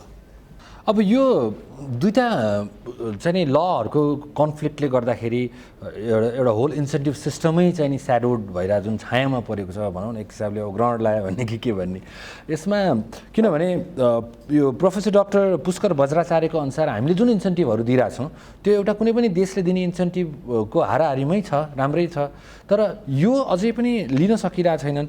यसमा कुनै एउटा ठोस कमिटमेन्ट चाहिँ नि मन्त्रीज्यूले गर्न सक्नुहुन्छ? जस्तै यो समयभित्र हामीले यसलाई चाहिँ नि यो भनौँ न यो ग्रहणलाई हामी हटाउँछौँ भनेर कुनै एउटा टाइमलाइन दिन सकिन्छ? अब यो हामीले छलफल गरिरहेछौँ। जस्तो हाम्रो यो विषयमा उद्योग सचिवले पनि होमवर्क लामो गर्नुभएको छ, त्यो तयारीमै छ। उता वाणिज्य सचिवले पनि जहाँ जहाँ यो समस्याहरू छन् ती समस्यामा केन्द्रित भएर होमवर्क गरिरहेछौँ। मलाई लाग्छ हाम्रो चाहिँ आवश्यक पर्दा हाम्रो अर्थ मन्त्रालयसँग सम्माननीय प्रधानमन्त्रीज्यूसँगै भए पनि हामी गएर यो चिजको समाधान गर्छौँ। छिटै गर्नुपर्छ यो, मलाई लाग्छ यो त आज भोलि नै गर्नुपर्ने हो। कैयौँ चिज अहिलेको हाम्रो आन्तरिक समस्याले पनि त्यो हुन सकिरहेको छैन, तर हामी तयारीमा छौँ र त्यो 1-2 महिनाभित्रै पनि हामीले कैयौँ समस्याहरूको समाधान दिन्छौँ। त्यो दिनुपर्छ, नदिकन हामी अघि बढ्न सक्दैनौँ। त्यसपछि अलिकति वेट एन्ड वाचमा बसिरहेका उद्यमीहरूलाई, लगानीकर्ताहरूलाई हामी 1-2 महिनामा यो चिजहरूमा चाहिँ अलिकति बेटर हुन सक्छौँ भनेर भन्न सकिन्छ? सकिन्छ। त्यो त हामीले कैयौँ विषयहरू त समाधान भएका पनि छ। यही आर्थिक वर्षको बजेट भाषणमै भएको छ। कैयौँ त्यो बजेट भाषणमा नआउने कुरो पनि भित्र तपाईँको समाधानहरू भएका छन् र केही चिजहरू जो देखा परेका छन् ती समस्याको हाम्रो मन्त्रालयले गृह कार्य गरेको छ। त्यो चाहिँ अर्थसँग हाम्रो दैनिकी जस्तो सचिवज्यूहरूको उता छलफल भइरहेछ, त्यो हल हुन्छ। अनरेबल मिनिस्टरलाई अर्को एउटा कुरा मैले इन्फर्म गर्न चाहेँ कि धेरै विदेशी लगानीकर्ताहरू जो चाहिँ नि आफ्नो देशमा बसेर बिजनेसको फिजिबिलिटी, उनीहरूलाई एउटा अपर्च्युनिटी या अवसर छ भनेर देख्छन् र त्यसको फिजिबिलिटी गर्ने क्रममा चाहिँ नि हामी कहाँ कुनै पनि इन्डस्ट्रीको कुनै पनि सेक्टरको बारेमा इन्फर्मेसन अति नै न्यून र मन्त्रालयका धेरैजसो मन्त्रालयका लिङ्कहरू पनि ब्रोकन भएको हुनाले चाहिँ नि यो जुन एउटा अपर्च्युनिटीलाई फिजिबिलिटी एनालाइसिस गर्दाखेरि नै त्यहाँनिर एकदमै इन्सफिसियन्ट इन्फर्मेसन छ र केही लोकल एजेन्टहरूको थ्रु इन्फर्मेसन लिँदाखेरि पनि त्यसमा पनि केही चाहिँ नि बायसेसहरू छ। त्यही भएर हाम्रो मन्त्रालयले विभिन्न हामीले प्रमोट गर्न खोजेका सेक्टरहरूमा अलिकति यथेष्ट रिसर्च गरेर इन्फर्मेसन गरेर एटलिस्ट म यो सेक्टरमा भेन्चर गर्छु भन्ने उद्यमी र लगानीकर्ताहरूलाई त्यो डेटा एनालाइसिस गर्न सजिलो हुने स्टेजमा पुर्याउन के कस्ता पहलहरू गर्नेवाला छ? मैले अघि भने कैयौँले उठाएर ल्याउँछन् हामी कहाँ, त्यो नै समस्या हो। अर्को हाम्रो कार्यशैलीको समस्या हो। अर्को अहिले तपाईँले उठाएको प्रश्नको उत्तर हामीसँग नहुँदा उनीहरूलाई समस्या छ। त्यो भएर हामीले कुन कन्ट्रीले, कुन त्यहाँको उद्यमीले कुन सेक्टरमा लगानी गर्न सक्छ त, कुन क्षेत्रमा जाने, त्यो पनि हाम्रा अब 7वटा औद्योगिक क्षेत्र 9वटा ती छन्, 7 देखि 9, त्यहाँ चाहिँ कुन क्षेत्रमा जाने हो, उसको कुन उसमा लगानी गर्ने हो भनेर हामीले चाहिँ हिजोदेखि होमवर्क गरेका छौँ। त्यो चाहिँ हामी इन्फर्मेसन बाहिर हाम्रो वेबसाइट मन्त्रालयको त्यहाँ दिन्छौँ इन्फर्मेसन। अनि हामीले 7औं श्रृङ्खला औद्योगिकरण र आपूर्ति व्यवस्था सम्बन्धी रिलेटेड नै तर लार्जली चाहिँ नि माइनिङ र नेचुरल मिनरल्सको बारेमा गरेको थियौँ, जसमा प्राध्यापक डाक्टर खुमनारायण पौडेलज्यू, विभागीय प्रमुख त्रिवी जियोलोजी विभाग र इन्जिनियर ध्रुव थापाज्यू, अध्यक्ष नेपाल सिमेन्ट उत्पादक सङ्घ र इन्जिनियर रामप्रसाद घिमिरेज्यू, महानिर्देशक खानी तथा भूवर्ग विभागसँग हामीले इन्टरेक्सन गरेको छौँ। त्यो इन्टरेक्सनको आउटकम्सको बारेमा मान्यमज्यू, हामीले के छलफल गऱ्यौँ भने पृथ्वीनारायण शाहको पालामै दिव्य उपदेशमा के परिरहेको छ भने कुनै खानी भएको जग्गा छ भने त्यो जग्गाबाट बस्ती हटाउनु र खानी चाहिँ प्रचलनमा ल्याउनु भनिआएर छ। अहिले हाम्रो अवस्था कस्तो देखियो भने हामीले चाहिँ एक प्रकारले रामेछापमा फलाम खानी उत्पादन गर्ने भनेका थियौँ, त्यो हामीले अहिले नवलपरासीमा सारेका छौँ। हामीले झापामा डिल गरिसकेका थियौँ पेट्रोलियम पदार्थको, त्यो सरेर अहिले दैलेखमा गएको छ। हाम्रो दोलखामा एक प्रकारले म्याग्नेसाइट हामीसँग थियो, अहिले हामीले उदयपुरमा म्याग्नेसाइट गर्ने भनिरहेछौँ। हामीसँग प्रशस्त मात्रामा रत्न पत्थर छ, हाम्रो मार्बल त A1 छ, हामीसँग चुनढुङ्गा छ, हामीसँग यसै गरी डोलोमाइटमा हामी पुरै एकदम गर्न सक्ने अवस्थामा छौँ। पेट्रोलको अवस्था हामीसँग छ, सुन खानी छ, तामा खानी छ, युरेनियम छ, नेचुरल ग्यास छ। यस्ता विधि सम्भावना हुँदाहुँदै हामी किन खानीको क्षेत्रमा अगाडि बढ्न सकेनौँ होला भन्ने व्यापक छलफल भयो। र अन्त्यमा सारमा चाहिँ हामीले के निकाल्यौँ भनेदेखि, एक, हामीले सरसर्ती हेर्दा संविधानमा नै खानीको विषय चाहिँ नि परेको रहेछ, अनुसूचीमा मात्रै रहेछ। वास्तवमा राज्यका दस्तावेजहरूमा खानी चाहिँ महत्त्वपूर्ण चिज हो भनेर सम्झिनुपर्छ भन्ने एउटा सुझाव निकाल्यौँ। दोस्रो भनेको चाहिँ अरू विषयमा औद्योगिक क्षेत्रमा लगानीको निमित्त त लगानी सम्मेलन गरिरहेका छौँ, तर खानीको विषयमा चाहिँ अहिलेको लागि चाहिँ वर्षमा एकपटक राष्ट्रिय सम्मेलन, 3 वर्षमा एकपल्ट अन्तर्राष्ट्रिय सम्मेलन खानी क्षेत्रमा चाहिँ गर्नुपर्छ भन्ने दोस्रो निष्कर्ष आयो। तेस्रो चाहिँ खानी क्षेत्रमा चाहिँ अहिले 38वटा निकायले काम गर्दा रहेछन्। एउटा सिमेन्ट उद्योगले विभिन्न ठाउँमा दौडिन पर्दो रहेछ, त्यहाँ पनि मान्य मन्त्रीले जसरी चाहिँ उद्योग विभागमा एउटा चाहिँ वन विन्डो सिस्टम छ, एकद्वार पद्धति छ, यस्तै खानीमा पनि एकद्वार पद्धति आओस् भन्ने तेस्रो सिफारिस भयो। चौथो चाहिँ हामीसँग यसको चाहिँ खानीको अवस्था के छ भने हाम्रो व्यापक रूपमा हामीले फिजिबिलिटी नै गरेका छैनौँ। यसको निमित्त विश्वविद्यालयमा हामीले लगानी नै गरेका छैनौँ।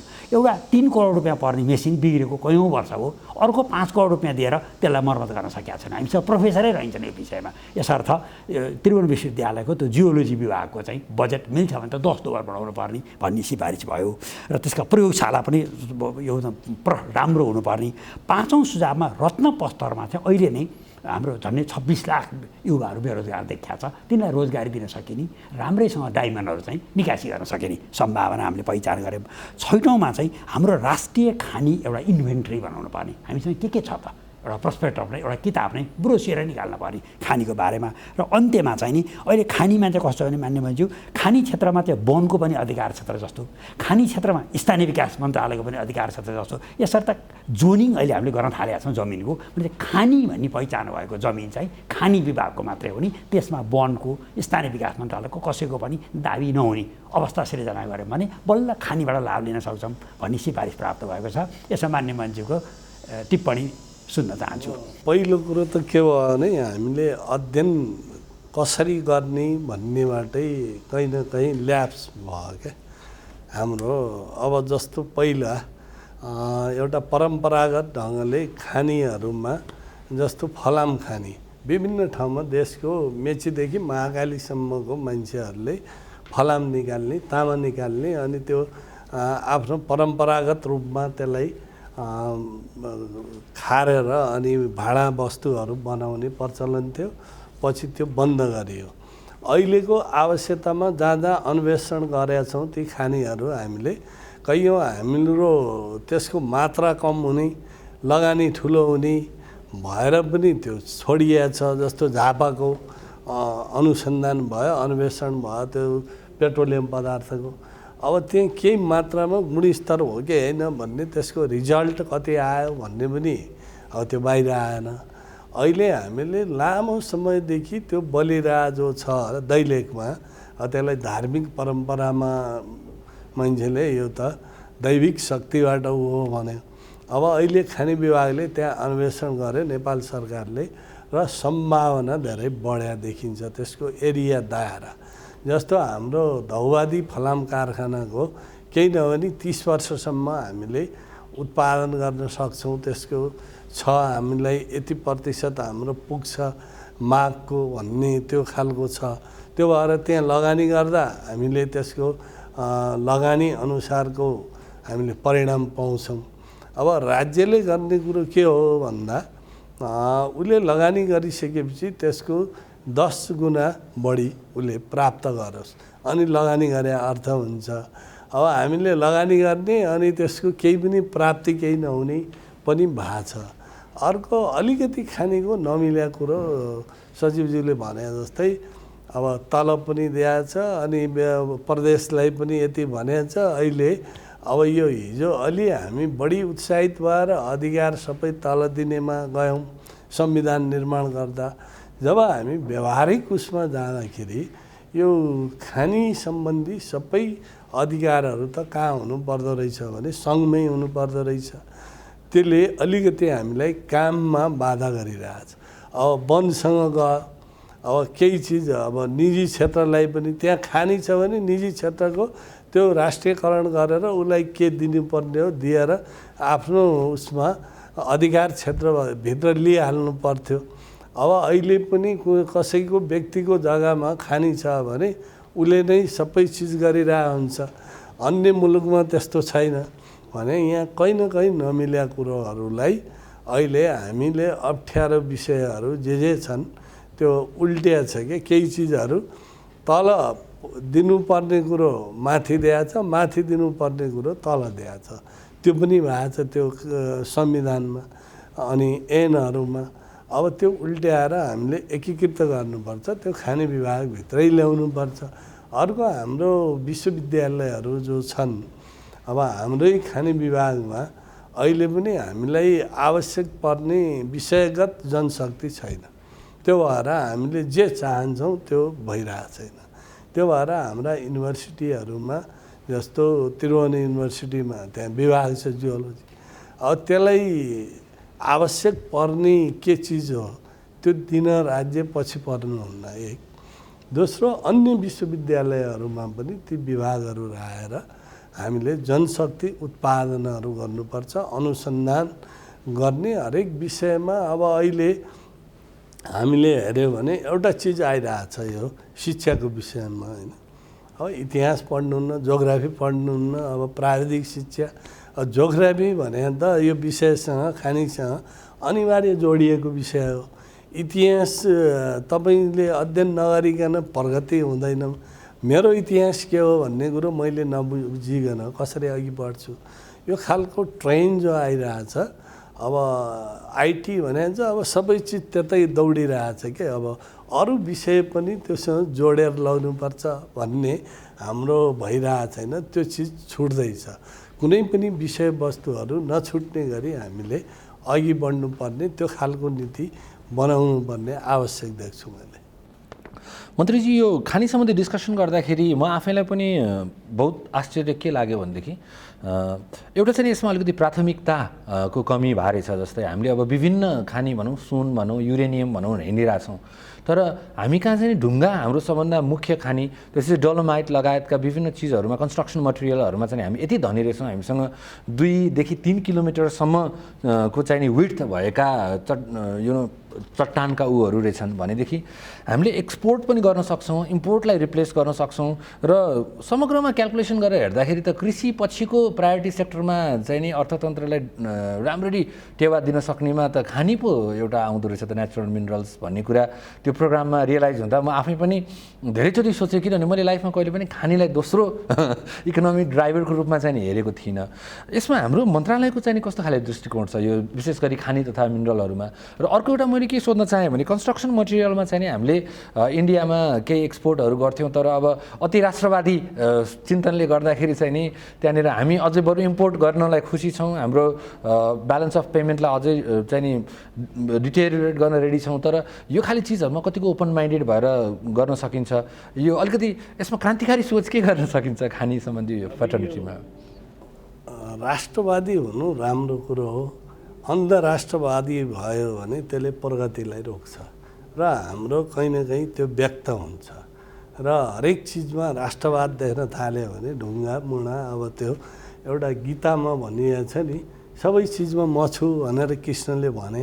अब त्यस्तै सबै चिजमा राष्ट्रवादलाई राख्यो भने कुनै पनि मुलुकको प्रगति हुँदैन। अब हाम्रो मन्त्रालयले खानीलाई 1 नम्बरमै राखेको छ, प्रायोरिटीमै राखेको छ। र यसको अध्ययन र यसलाई उपयोग गर्ने कुरो कसरी गर्ने अलिकति समस्या आएको अघि हाम्रो सचिवज्यूले भने त्यहाँ आछ। अब यो वनलाई गुहार्नुपर्छ हामीले धेरै कुरो, अनि कैयौँ स्थानीय तहलाई गुहार्नुपर्ने। अब यतिसम्म कि तलै गएको छ कैयौँ अधिकार त हामी केही भन्नै सक्दैनौँ। त्यो स्थितिमा अब यसलाई केन्द्रित गरेर हामीले जस्तो यो दोलखाकै भनौँ म्याग्नेसाइट, अब 17 वर्षदेखि यो मन्त्रालयमा झुन्डेर बसिया रहेछ एउटा कारखाना है। त्यो अनि नेपाल सरकारको 75% छ, अर्कोको 25% छ। तर उसले प्रस्ताव ल्याएर म यो शर्तमा गर्छु भने छ, फाइल थनिया छ। अब त्यहाँ के नमिल्या हो, अहिले मैले चाहिँ हाम्रो उद्योग सचिवज्यूलाई यो अघि बढाउनु पऱ्यो, बोलाउनु पऱ्यो। त्यो 25%लाई नभए उसलाई उसको कति हो 25%ले हुन आउने पेमेन्ट गरेर नेपाल सरकारले उ गर्ने या अरू निजी क्षेत्रलाई दिने भनेका छौँ। कैयौँ ठाउँमा हाम्रो जस्तो अघि सचिवज्यूले भने कैयौँ पत्थरहरू छन् तपाईँको यो जाजरकोटतिर, अनि यो अछामतिर, माथि दैलेखतिर ती चिजहरू छन्। अब यो हाम्रो रुबी भ्याली भन्ने छ होइन, यो धादिङमा। अब यसलाई चाहिँ कसरी उपयोग गर्ने केन्द्रीकृत भएर यसको योजना बनाएर हामीले उपयोग गर्नुपर्छ। र अब हामीले यो खोला नालामा मात्र निर्भर गर्ने होइन कि हाम्रो खानी विभागले केही खानीहरू अथवा पहाडहरूको अध्ययन गरेको छ। जस्तो पहाडको चट्टानहरू फुटालेर त्योबाट निर्माण सामग्री निकाल्नेदेखि निकासी गर्नुपर्छ। ढुङ्गाहरू जस्तो बङ्गलादेशले आवश्यक पर्छ, अर्को मुलुकले उसले माग गर्छ भने ती चिज दिने। र अघि सचिवज्यूले भनेको थियो हाम्रो अलि बढी नै हामी त्यो राष्ट्रवादी हुँदाखेरि जस्तो यो हाम्रो मार्बल छ नि, उत्कृष्ट यो गोदाहरू, हाम्रो एकजना मित्रले होइन प्रदूषण भयो यो त बन्द गर भने बन्द गरिदिनु भयो। त्यसको दीर्घकालीन असर के पर्छ? अहिले हामीले इन्डियाबाट मार्बल यति आयात गरिरहेछौँ कि हाम्रो कति गएको छ भन्ने कुरो। त्यो मात्र होइन मन्त्रीज्यू, त्यहाँको मार्बल चाहिँ नि विशेष बुट्टा भएको र ग्लोबल्ली नै पपुलर मार्बल रहेछ भने हामीले हेरेनौँ त्यसको असर दीर्घकालीन रूपमा के छ। हाम्रो त्यो मार्बलको विशेषता के थियो, त्यसले इन्टरनेसनल मार्केट कसरी लिइरहेको थियो, त्यहाँका कमी कमजोरीलाई हटाएर पुनः हामीले कसरी सञ्चालनमा ल्याउन सक्छौँ, त्यो ल्याउनको लागि यो मन्त्रालयमा केन्द्रित हुनुपर्छ। खानी विभागमा सबै अधिकार केन्द्रित नभइकन फेरि हामीले सक्दैनौँ। यो खानी चाहिँ इकोनोमीको दोस्रो ड्राइभर हो भनेदेखि यसलाई चलायमान गर्नको लागि यहाँको मन्त्रालयबाट के कस्ता विज्ञ भेलाहरू हुन्छन्? माइनिङ इन्जिनियरिङ पढाइ नै हुँदैन नेपालमा, यसको लागि शिक्षा मन्त्रालयसँग कसरी पहल गर्नुहुन्छ? र यो खानी पनि हाम्रो इकोनोमीको एउटा मेजर ड्राइभर हुनसक्छ भन्ने कुरालाई जनमानसमा अवेरनेस गराउनलाई, जसरी टुरिज्म चाहिँ नि सबैले बुझ्छन् होइन, कमनली एक्सेप्टेड छ, तर खानी चाहिँ नि किन बुझ्दैनन्? यसलाई अलिकति अगाडि सार्नलाई के कस्ता पहलहरू हुनेछन् मन्त्रीजी? अब यहाँ अहिलेसम्म कसैको यता ध्यानै नगएको हो र खानी के हो, र हामीले खानीलाई कसरी बुझ्यौँ भने अब नदी नालामा गिट्टी बालुवा आउँछ, हामी त्यहीँ केन्द्रित भयौँ। त्यसले गर्दा अब त्यहाँ विभिन्न प्रवृत्तिहरू केन्द्रित हुने र अवैध ढङ्गले त्यसको दोहन गर्नेदेखि लिएर त्यहाँ भयो। अहिले हाम्रो टिमले के गरेको छ भने अब कहाँ हो हामी केन्द्रित हुने, र पहिला हामीले हाम्रो ऐनहरूमा के सच्याउनु पर्छ त्यसलाई हामीले त्यहाँ केन्द्रित भएर अब चाहिँ खानीलाई हामीले आय स्रोतको नेपालको मुख्य आय स्रोत बनाएर जान सक्छौँ कि सक्दैनौँ, त्यो कोणबाट पनि हामीले सम्बन्धित विज्ञहरूको भेला पनि गर्छौँ। अन्तर्क्रिया छलफल गरेर अघि बढ्ने एउटा गुरु योजना बनाएर अघि बढ्छौँ। त्यसले मात्रै के गर्छ भने बाटो प्रशस्त गर्छ होइन। अहिलेकै नीति योजनाहरूले हामीले त्यो हामीसँग भएको खानी जे छन्, हरेक युरेनियमदेखि लिएर सुन छ भनेका छौँ। अब छ भनेर हुँदैन कि त्यसलाई कसरी उपयोग गर्ने भन्नेबाट हामीले नीति बनाएर अघि बढेपछि त्यो राष्ट्रको उन्नतिमा काम लाग्छ। नभए त्यो घरभित्र भए सम्पत्ति प्रयोग गरेन भने त्यो जति थियो त्यति रहन्छ। त्यसको त्यसले अब चक्र प्रणालीमा तपाईँ व्यापारीहरू त 1 पैसाबाट 100 पैसा बनाउने हुन्छ नि। अब हामीले पनि त्यसलाई 1 रुपियाँबाट 1 लाख बनाउनेतिर जानुपर्छ भन्ने लाग्छ। हामीले टेलिभिजन मार्फत हेरिरहनुभएका सम्पूर्ण दर्शक तथा उद्यमीहरूलाई के विशेष सन्देश दिन चाहनुहुन्छ? मैले उहाँहरूलाई भन्ने, अहिलेसम्म हामीले जसरी सहकार्य गरेका छौँ त्यो सहकार्यको लागि उहाँहरूलाई धन्यवाद छ। फेरि पनि हामी सँगसँगै जानुपर्छ र यहाँहरूका जे समस्या छन् त्यसलाई ल्याउनुहोस्, केन्द्रित गर्नुहोस्। यहाँ हामी छलफल गर्छौँ। हामीले फुकाउन सक्ने बाटाहरू जे छन् हामीले त्यो गर्छौँ र यो देशलाई औद्योगिकरण गर्नको लागि तपाईँहरूको महत्त्वपूर्ण भूमिका हुन्छ। त्यो भूमिकालाई हामीले एकदमै कम आँकेका छैनौँ र तपाईँहरूले पनि आफूलाई कम आँक्नुहुन्न भन्ने मलाई लाग्छ। त्यो भएर सम्पूर्ण उद्योगी व्यवसायीहरूले राज्यको नीति नियमभित्र रहेर एउटा विशेष खालको व्यावसायिक आचरण हुन्छ त्यो भित्र रहेर काम गरौँ। हाम्रो सहयोग हरदम हुन्छ, यही म अपिल गर्न चाहन्छु उहाँहरूलाई। धन्यवाद। अब यो 7वटा श्रृङ्खलाको समराइज गरेर संयोजकज्यूले एउटा बुकलेट बनाउनु भएको छ र मन्त्रालयलाई आधिकारिक रूपमा यहाँ हस्तान्तरण गर्न अनुरोध गर्छु। हस्, मान्य मन्ज्यू, यो म फोरम फर पब्लिक भोइसको संयोजक हुँ। 7वटा श्रृङ्खलामा छलफल गर्दा स्टेक होल्डरले प्रष्ट भनेको कुरो म सार्वजनिक रूपमा भन्न चाहन्छु। अहिले उद्योग वाणिज्य तथा आपूर्ति मन्त्रालयको राजनीतिक नेतृत्व लिनुभएको लेखराज भट्टज्यू र प्रशासनिक नेतृत्वमा रहनुभएका चन्द्र घिमिरे र वैकुण्ठ अर्याल वास्तवमा सफल रूपमा अहिले यो मन्त्रालय हाँकिरहनु भएको छ भन्ने नै स्टेक होल्डरको भनाइ आएको छ। यसको लागि मान्य मन्ज्यू, सज्यू लगायतका सम्पूर्ण उद्योग वाणिज्य आपूर्ति मन्त्रालयका परिवारलाई हार्दिक बधाई ज्ञापन गर्न चाहन्छु। र यो हामी यो फोरम फर पब्लिक भोइसमा राजु कणेल, डाक्टर सोमलाल सुवेदी, डाक्टर रामकृष्ण तिमिल सिन्हा, प्रताप कुमार पाठक, पूर्णचन्द्र भट्टराई, महेश दाहाल, श्यामसुन्दर शर्मा र डाक्टर रिमा घिमिरे छौँ। विशेष गरी यो कार्यक्रम सञ्चालन गर्दा संयोजकको भूमिका मैले निर्वाह गरेको छु। सनद नेउपाने यो कार्यक्रमको प्रस्तोता हुनुहुन्छ। यसको उत्पादन र संयोजक चन्द्र बानियाले गर्नुभएको छ। संरचनामा सनद नेउपाने, शुभेच्छा बिन्दु र चन्द्र बानिया हुनुहुन्छ भने ब्रोडकास्टिङ कोअर्डिनेटर प्रोड्युसरमा राजेश शर्मा हुनुहुन्छ।